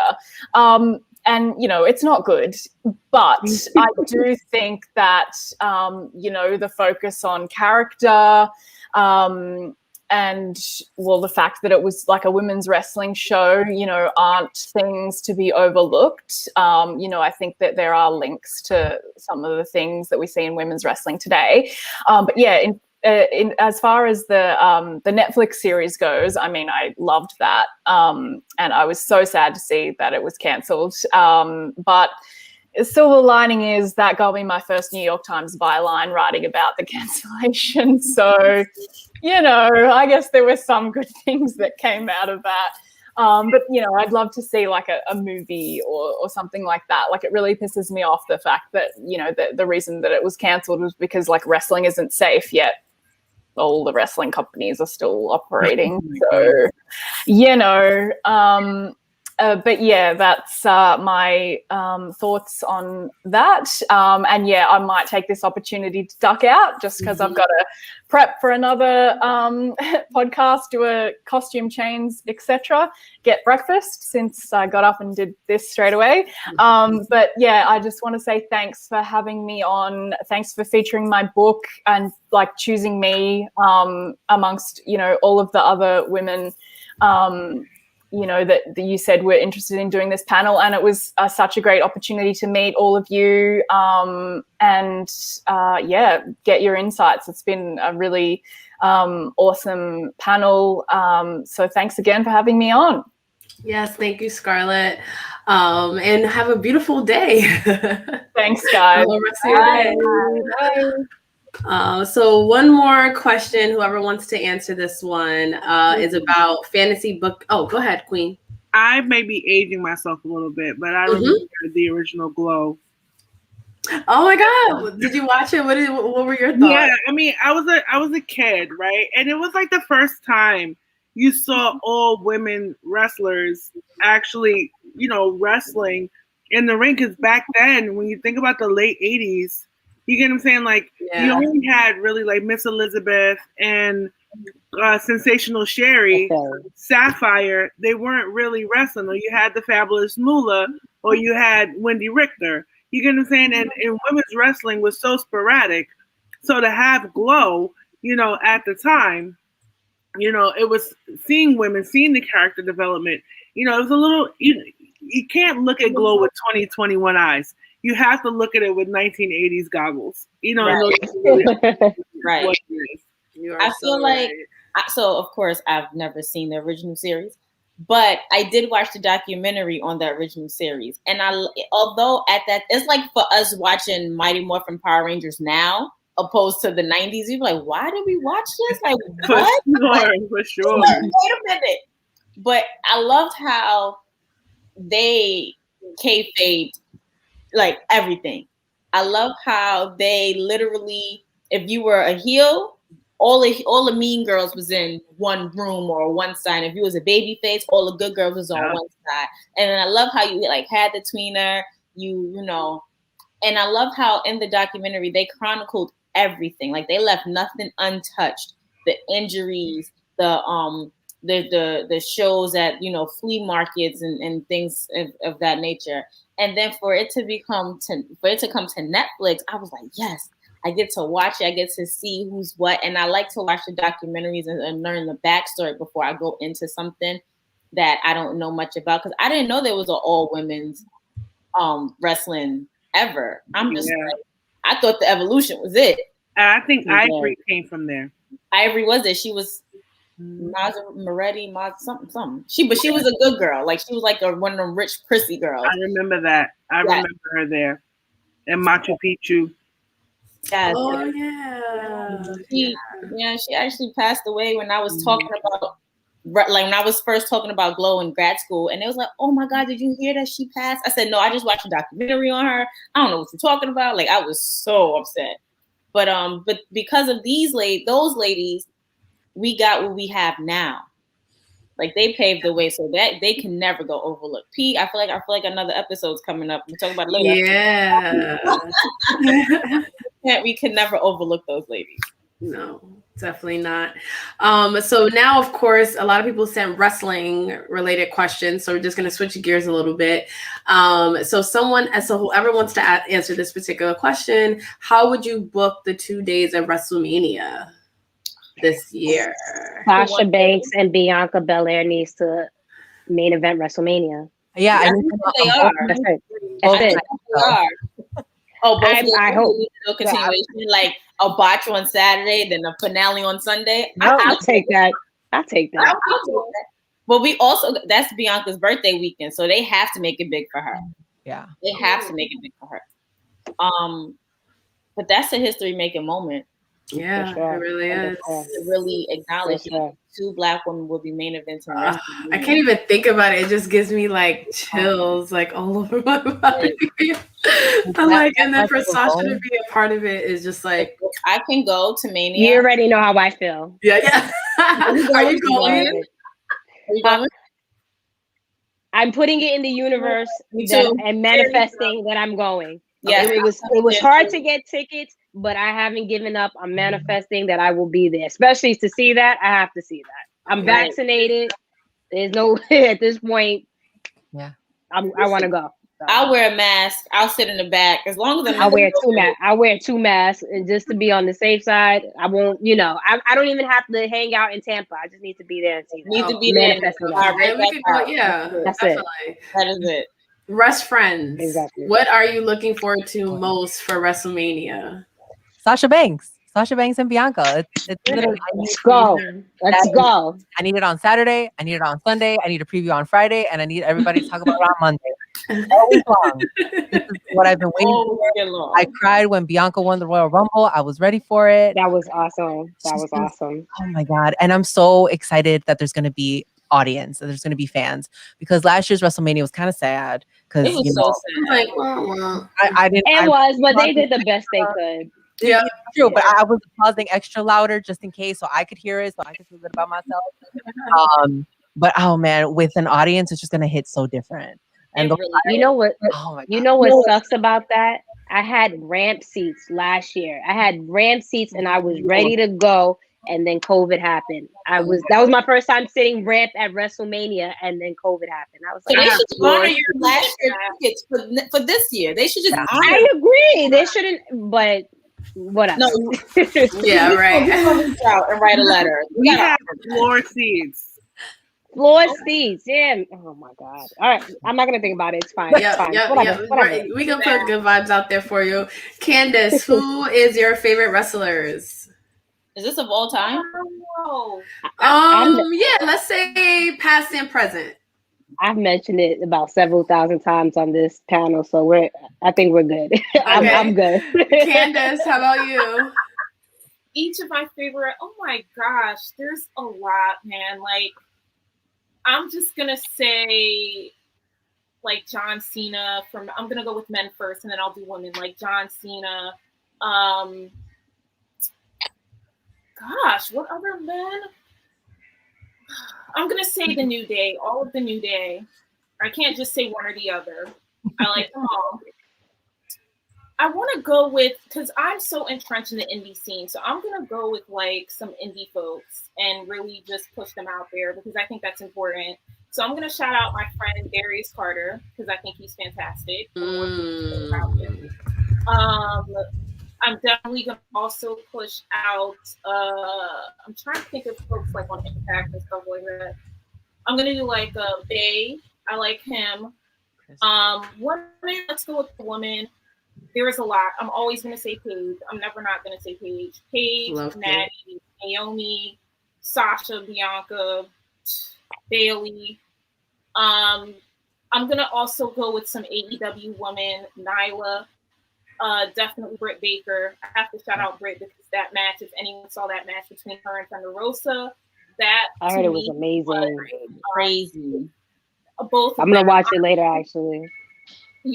I think they set a precedent. I really do. Not just in AEW, but I think for women's wrestling, period. I think we've seen an actual shift. And if you haven't watched it, I implore everyone to watch that match because as bloody as it was, I've never seen anything like it on national television. I just haven't. It was fantastic. Wow. It brought back Attitude Era. It brought back Cactus Jack days. Absolutely. Wow. Yeah, it brought back Cactus Jack days. Wow. It was unbelievable.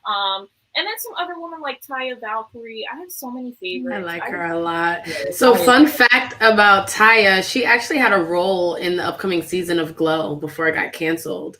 So I was so disappointed to hear that because I'm such a fan, like recently. And I was like, oh my God, I could have saw you on Glow. Fuck.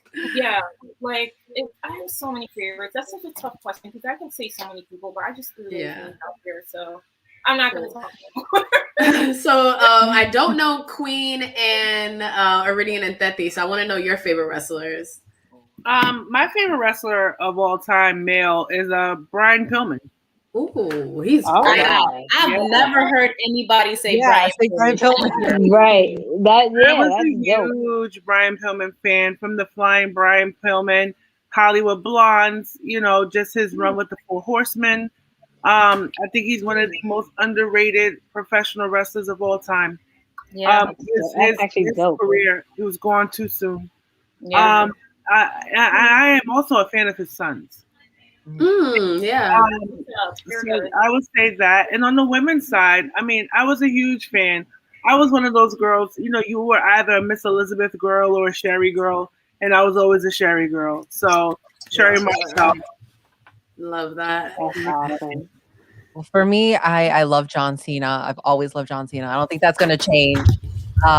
And Becky Lynch, Shotzi Blackheart, Trish, Lita. Who else? Yeah, Britt Baker, man. Britt Baker, I've loved her. And AEW, she's just doing so well.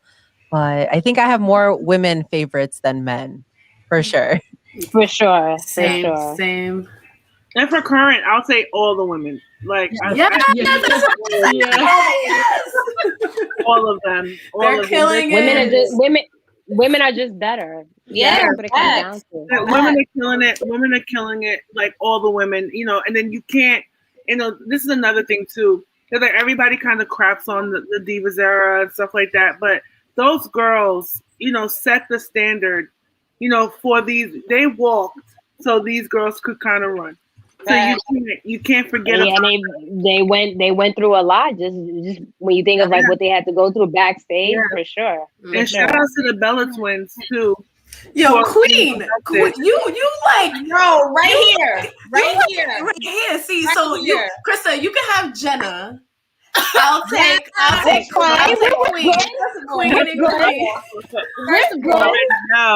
First of all, Pete, you said that like that was like no. You can have Jenna like I was like no, it's fine. First of all, me and Jenna always here. We always here. That's fine. But don't sit here and make it seem like I am not a Bella stan with you. Okay? No, I'm just saying that for once, I have a lot in common with one of our guests for once, because I felt very out of the loop and attacked when Jenna was on our show. Go check that episode out, guys, and you'll see for yourself. I mean, listen, it is what it is at the end of the day. Like, you was like, it was crazy. All the way over here. Like, this was like way less. Shout out to all the women from every, like, you know, people. I always liked women's wrestling. You get what I'm saying? Like, I was one of those girls who wanted to see him a little bit more. Alundra Blaze, you know, she was one of a kind back then, you know. But if I had to say anything, the Bella twins, they were the ones who made the division into kind of what it is on a global standpoint. Let me say something. I've been one of those people that was critical of them earlier, but I've grown to appreciate them, what they brought to women's wrestling, and understand. And I got to give them their credit where it's due. Maybe they're not the best, right? But they were willing to learn, right? Like wrestling wasn't in their background, right? But they were willing to, like, they embraced the industry and wanted to get better at it. And Nikki was crazy in the ring before. Nikki was getting really. Before she had to retire. You can't. Right. And when SmackDown turned to SmackDown Live and and Nikki got drafted to SmackDown, like she was doing her thing. I appreciate that. If you take to this industry, and it's not just, I'm here because I'm trying to get a paycheck, but no, I really genuinely love it. Even if I didn't start when I was a kid, I respect the hell out of that. And again, the situation with Brie, when everyone was, you know, shitting on her because of the botches that she did, but she, you know, she genuinely wanted to be there and wanted to learn. You know, I gotta give them all the credit in the world. Sure. Definitely. I felt like Brie kind of, like, they gave Brie her grace through Nikki, which is something that they should have never done either. You understand? Like, I feel like in watching it before, Brie was on top, and then it was Nikki climbed that ladder, and I feel like right after Nikki turned heel on Brie, she just went crazy. And it was like Brie was falling down the totem pole, and Nikki was climbing, but you're packaging them as twins. Yeah. So then, we saw Brie with Daniel against Miz and Maurice. We saw Brie kind of by herself. But it was like Nikki with Ronda, Nikki with John Cena and Mania. It's always Nikki. Always Nikki. And it was like we didn't leave enough room for Brie to grow. And I feel like if and when they come back, Brie needs to have that for herself. Like, she does do stuff with her sister, but she also needs to have that for herself. For sure. But I think for them, like, to really solidify their career, even though it's already been solidified, they definitely need to have a run with the women's tag titles. Like, that's how they should end their career. That's how they should end their career. Perfectly for them. I think that they were the best tag team you could ask for outside the Iconics, you know. But shout out to all those women. They're kicking ass. They really are. You know, and then, need to be featured more. They need to be featured more. Like, there's no reason why. And that they don't have writers for them or creator for them, because as much as I had this disdain for the Iconics, as we all know, I do give credit where credit is due. Peyton Royce kicks ass. You understand? Like, I really can't say much on Billie Kay because she was presented to me as more of the comedic one. So I'm just like, okay, where do you stand? Like, I get the comedic side, but I want to see you wrestle more. You understand? She's a great she's great on the mic. She's great. That's why. And then I kind of piece it together. So this is why these two are together. This is why these two work well. But it's Peyton had a fantastic promo on Raw Talk not too long ago. It was very, I don't know if you guys caught it, but it was very like spirited promo that it was believable for me. For sure. I feel like it's real because you break up the Iconics to then you pair her with Lacey Evans, and Lacey goes off with Ric Flair, and then now she's pregnant off the show. So like, where do you put Peyton Royce? Like, they need more. As I say all the time, they need women writers for these women. Yeah. So that we know, because we know what we want to see out of these women. They're representation for us. They're representation for people younger than us and older than us. So it sucks that we can't see them more if they're not a Charlotte, a Sasha, a Bianca, a Naomi, which I'm not complaining. But you do have all this talent, and then it's just like, I wouldn't be surprised if they pop up on an AEW flyer or an Impact flyer at this point. That's so true.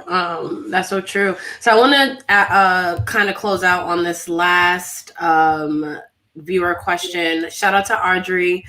She's definitely a part of our those TWG family. So I'm actually also very intrigued because I miss live shows and I love going to them and I love hearing about people's experiences. What was your favorite live event moments? I want to hear from everyone. Everybody knows mine. Not doing it. Everybody knows mine. Girl, I don't know yours. Okay. My favorite live event, of course, well, I have two of them. It was, of course, WrestleMania weekend. We did everything. Well, I have three of them. Everything. I got to see Bianca Belair wrestle for the first time at NXT. So that's one of them. That's a highlight for me. Of course, Evolution, because that was the birth of our baby. But the Raw after SummerSlam, and I know how much of a Roman fan and Shield fan I am. Yeah. So, and here's how I'm a historian in wrestling. This is how I studied it. You know, there's always a surprise, either SummerSlam or the Raw after SummerSlam. We were getting towards the end of the show, and I was talking to Pete, literally talking shit. This is whack. You know, we didn't get a surprise yet. We didn't do any of that. Mind you, my phone's in my hand still. I'm ready to leave. And then the Shield's music hit, and you could have called me Mariah Carey and the goddamn going on. Oh my God. Because that's how loud I was to see the Shield come back together after, you know, Dean and stuff went through there, whatever, and this, that, and the third. Like, that's my favorite moment. Period. Oh, and having Pete crowd watching, letting when she saw Stone Cold Steve Austin. Oh, yeah, that was the best. That was the best. I guess I'll go next. My favorite event that I attended would have to be Evolution for sure. It was such again, like I'm pro women's wrestling, right? I think at this point the women are better performers than the men. Like we mentioned just not too long ago, they need more time. I'd be even for a women's show, you know, weekly show at this point. But I just truly feel, and I think a lot of people can agree with this, not even just us, that the women are just better performers, and you can see that in the ratings when certain women come onto the show, the ratings go up, right? So going back to just Evolution, it was just how everyone, it was It was at Nassau Coliseum, and it's not one of the bigger arenas. Like it was just a very, I always describe it as an intimate setting. It didn't have much lights or production like you typically would for a pay-per-view or a regular WWE show, because they were going to another city the next night for Raw. So it was just like the lights were dimmed and the attention was fully on the women, and we were all there supporting women wrestling. Like you can like the way I remember for the last women standing match with Becky and Charlotte, the way the arena kind of was just like shaking. I feel like, yeah, I was happy to see my favorite Sasha, and I had ramp seats. I was able to get ramp somewhere. Yes. I was at ramp seats, so it was just nice to see all the women wrestlers like that close, and every woman performed. Like it wasn't like sometimes when you watch a wrestling show and it's like they don't a lot of the men they're kind of lazy in the sense, like they don't put their all into it. With the women, even from the battle royal, it was just, okay, who's next up? I gotta outdo this person. We gotta rally with each other and just make it a really good show. And yeah, Evolution was my favorite one to attend. I love that. Wrestfriends? I went to every Takeover Chicago, and those were all great. The audience was amazing. The matches were amazing. I'm a huge fan of NXT. I think they always deliver. But my all-time favorite was All In. I went to All In, and All In was, I want to say, every single match I enjoy so much.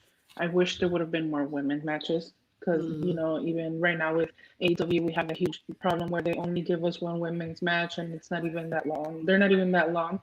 And the same thing happened at All In. But still, I don't know, that event just changed me for some reason. I talk about it all the time. It's something that I've even contemplated getting a tattoo that kind of, it's not going to say All In, but it's kind of going to be, something that reminds me of that day, just because it really did change me, especially mentally. Like my depression, for some reason, ever since it got a little, like my mental health got a little better. Nice. I love hearing that. That's beautiful. That's awesome. Man, my favorite show would probably have to be the first live event that I went to, which was like in Indiana somewhere in a gym.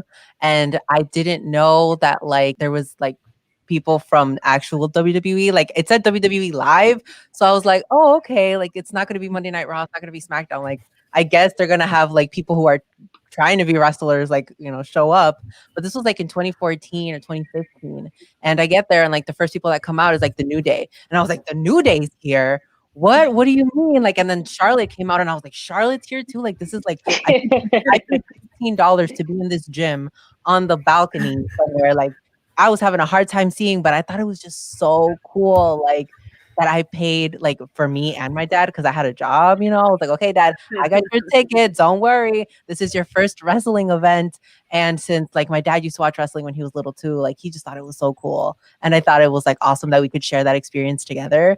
And my brother went too. And it's the first time that I bought wrestling merch, and it was a Seth Rollins t-shirt because I thought it was nice because he came out at the end to say thank you to everyone. Oh, I love that. I support you because you were nice. That's cute. How about you, Candace? Yeah, really quick, I want to say shout out to CM Punk, Stone Cold, and The Rock, because I should have added them as my favorite wrestler. And I was like, I just thought about that, so I'm just putting that out there real quickly. One of the first shows that I ever went to in New York, besides a few WWE shows, was Progress Wrestling. I want to put that out there because it was the first like big international promotions show that I ever went to. The crowd, there were so many people there. It was insane. And I was close to the front, and I remember seeing people like Dakota Kai. These are folks that before they went to NXT, this was kind of like their last or one of their last shows. So it was like Dakota Kai, Jenny, I think Djokovic was in there. I want to say even Walter. I think Walter was in that show too. There were just a lot of people that was one of their final shows before NXT, and it was insane. It was so good. And I just remember being there and seeing it up close, and I was just like, I love this. Like everyone was just so into it. It was on fire. The girls' matches were just absolutely, they just tore the roof off. It was crazy, and it was one of my most favorite shows ever to go to. It was unbelievable. So That sounds dope. What about you, P? You mentioned it. Seeing Stone Cold was like a highlight for me of like my whole entire life. Like especially in Madison Square Garden, like out of all places. So I felt like me as a wrestling fan came full circle in that moment. And we went to so many shows. And of course Evolution was magical. Like the energy in the building, the little girls, and how big the LGBTQ community was at that show. And like I think Jenna mentioned like how the women like brought it 10 times and during that show, and it felt very intimate, and everyone was so grateful to be there. Like there was this love and like support and just gratitude of just being there. That was really special. Yeah. And right, like out of all the shows that, you know, Jenna, you go to a lot of shows too, like it felt different. It felt different. So it was definitely the vibe. Yeah, for sure. I also want to say one moment that I feel like it struck a chord with me and P, an emotional chord, was when we were at I can't think if it was like, I feel like it was Raw, and Jeff Hardy came out, and this little boy, no more than 5 years old, was like screaming his heart shaking. And I'm only saying it because I realize I have a Jeff Hardy shirt on, but it's moments like that.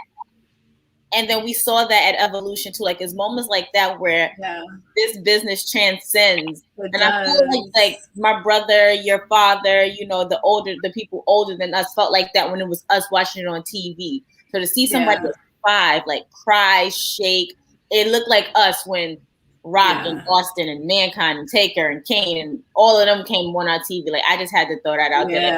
And I'm so glad you brought that up. Me too, because it reminds you of why you're a fan. And then Jeff was from our era, so he's only 5, 6, 7 years old, and he's still getting that same effect as Jeff Hardy. And that reminds me of another a really cute Evolution story. So there had to be about 800,000 little girls dressed as Bayley at Evolution, and in our section there was these like 3 little girls, all dressed as Bayley. So one of them, you could tell that they were just waiting for Bayley the whole night, and so their match was like right in the middle. So then you could tell that Bayley about to come out, and one little girl is crying. She's hysterical to the point. So the father's like holding her, and he's like, "You're gonna miss her." Like he's like, you know, like you're gonna be like, that's how emotional it made her. And in moments like that, Krista and I look at each other and it's like, this is why we're fucking doing this, and like why it's so special. So yeah, that was a great show. Oh, my favorite was WrestleMania 33 when the Hardys came back, and you were there live. Yeah, my daughter was actually featured in the WWE 24 when John Cena and Nikki Bella were engaged, and also the night at Madison Square Garden in 2002 when Triple H came back from his I just literally saw goosebumps. Oh my gosh.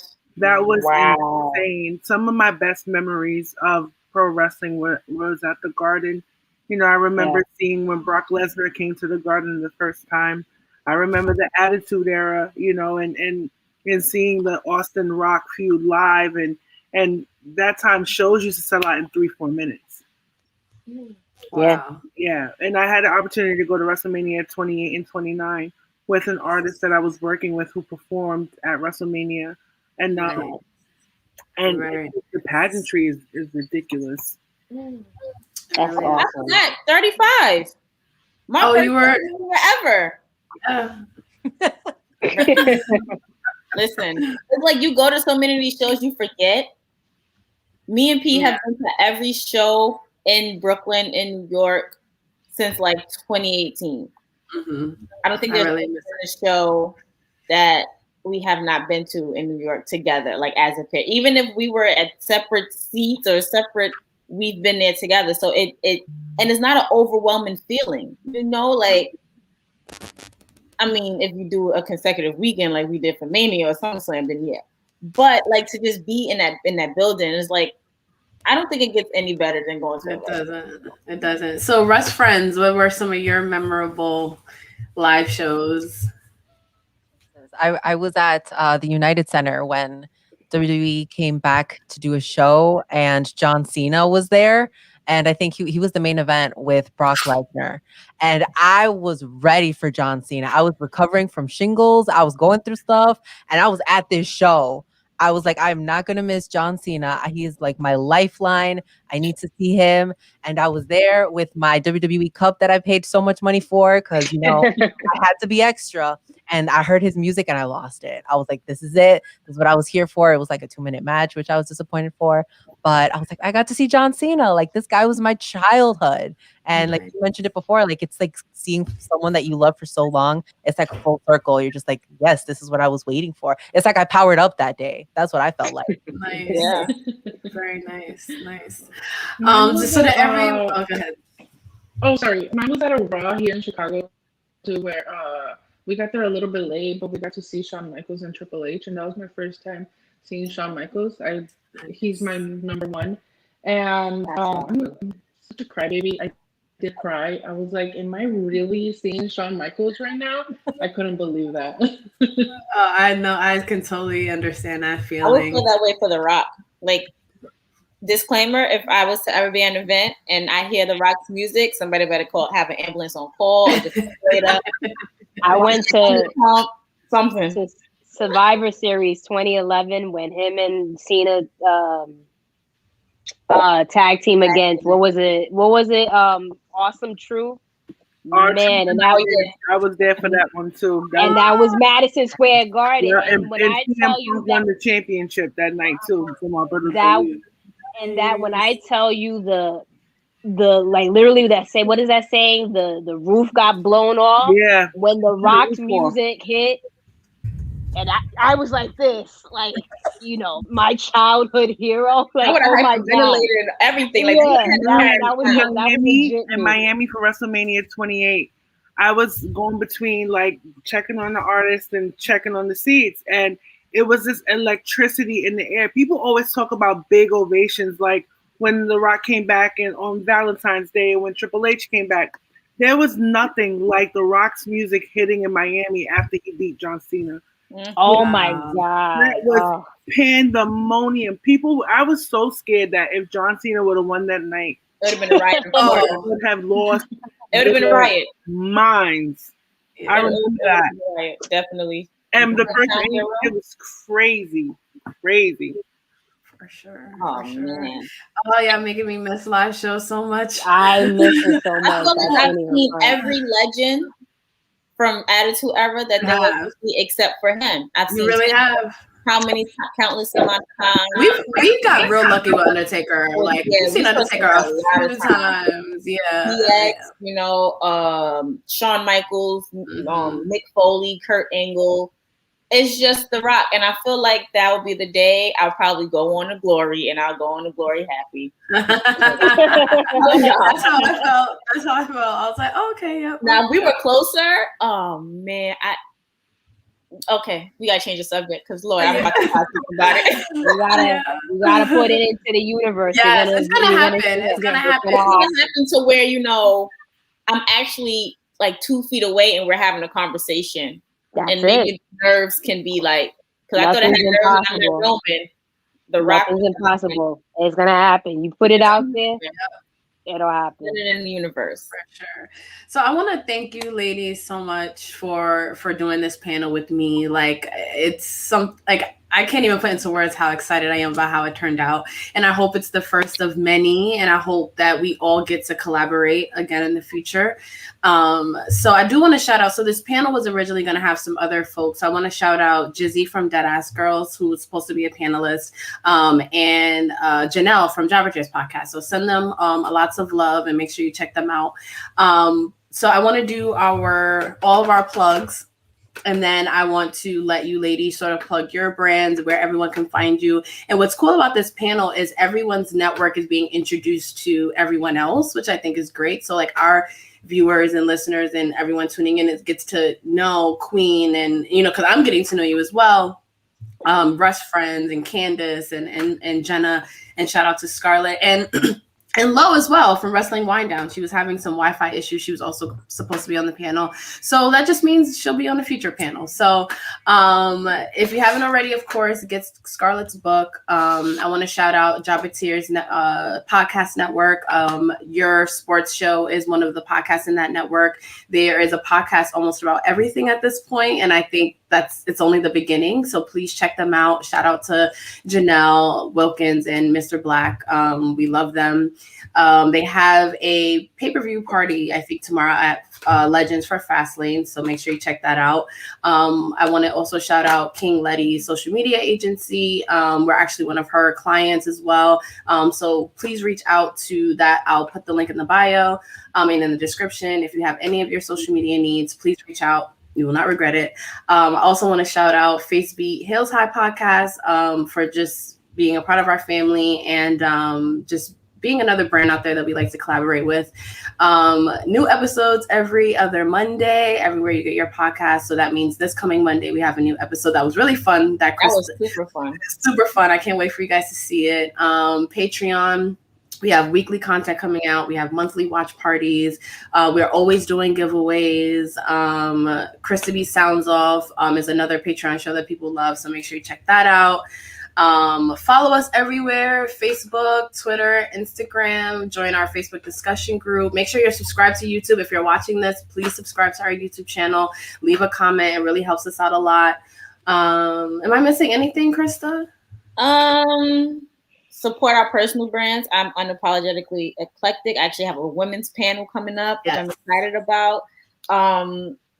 P's brand.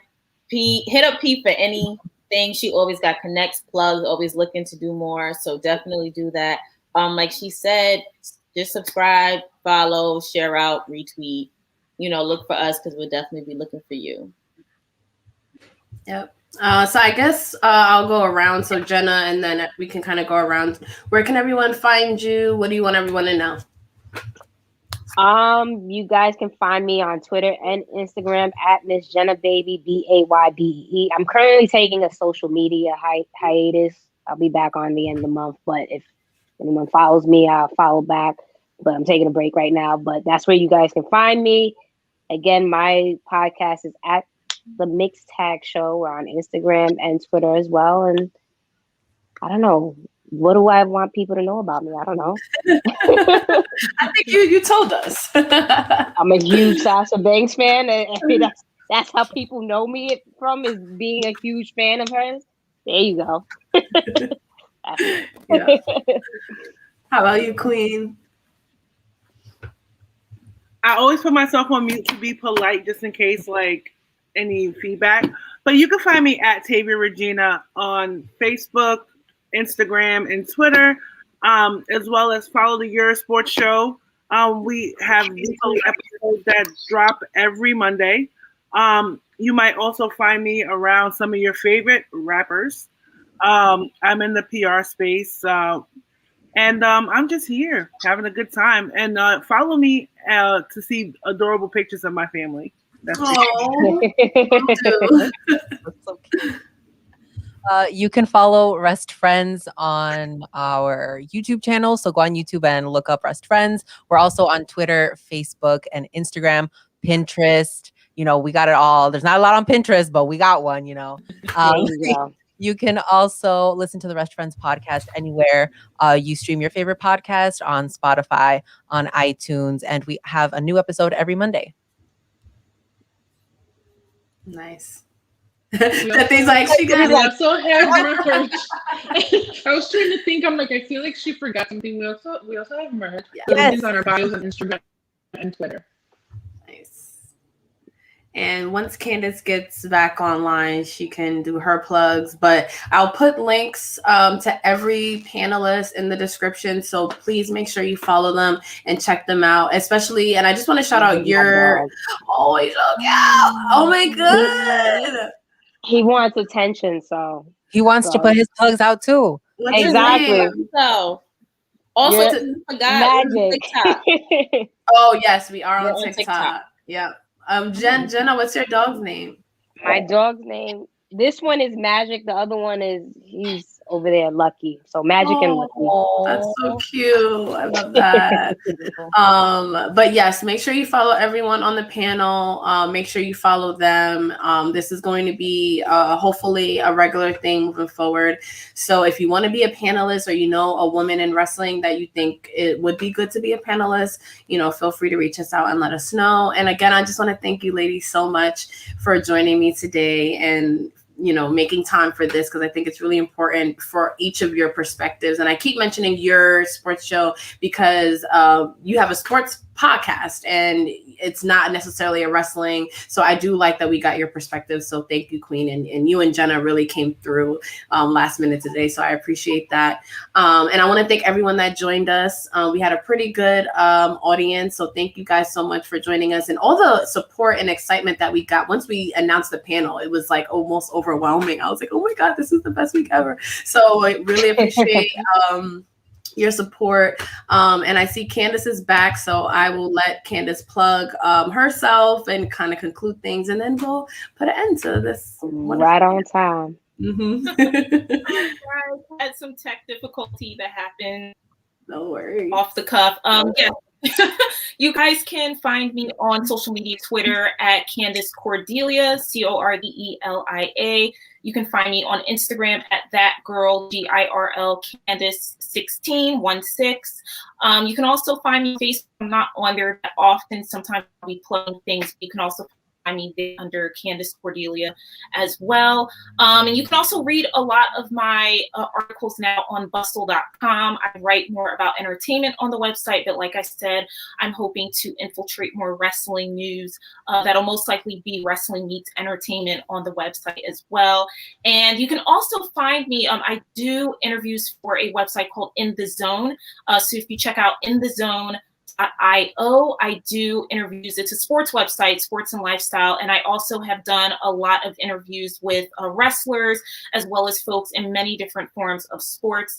So check that out, because we have a lot of exciting things coming up. I just wrapped up an interview with a member, and she's on the board of Black Girl Hockey Club. And that was really, really fun. And that's a really amazing organization. So if you're into hockey, check that out. That'll be coming soon. And then I will have some wrestling interviews on the site coming up shortly. And I also am doing stuff with Paradigm Pro Wrestling. So we have some things in the can for them. Even though it's social distance at the time, with me being not in the Midwest, I'm still working with them and also setting up to work with some other promotions. So there's a lot of good things happening. So just stay tuned. And thank you guys so much for having me on this panel. I enjoyed meeting every last one of you.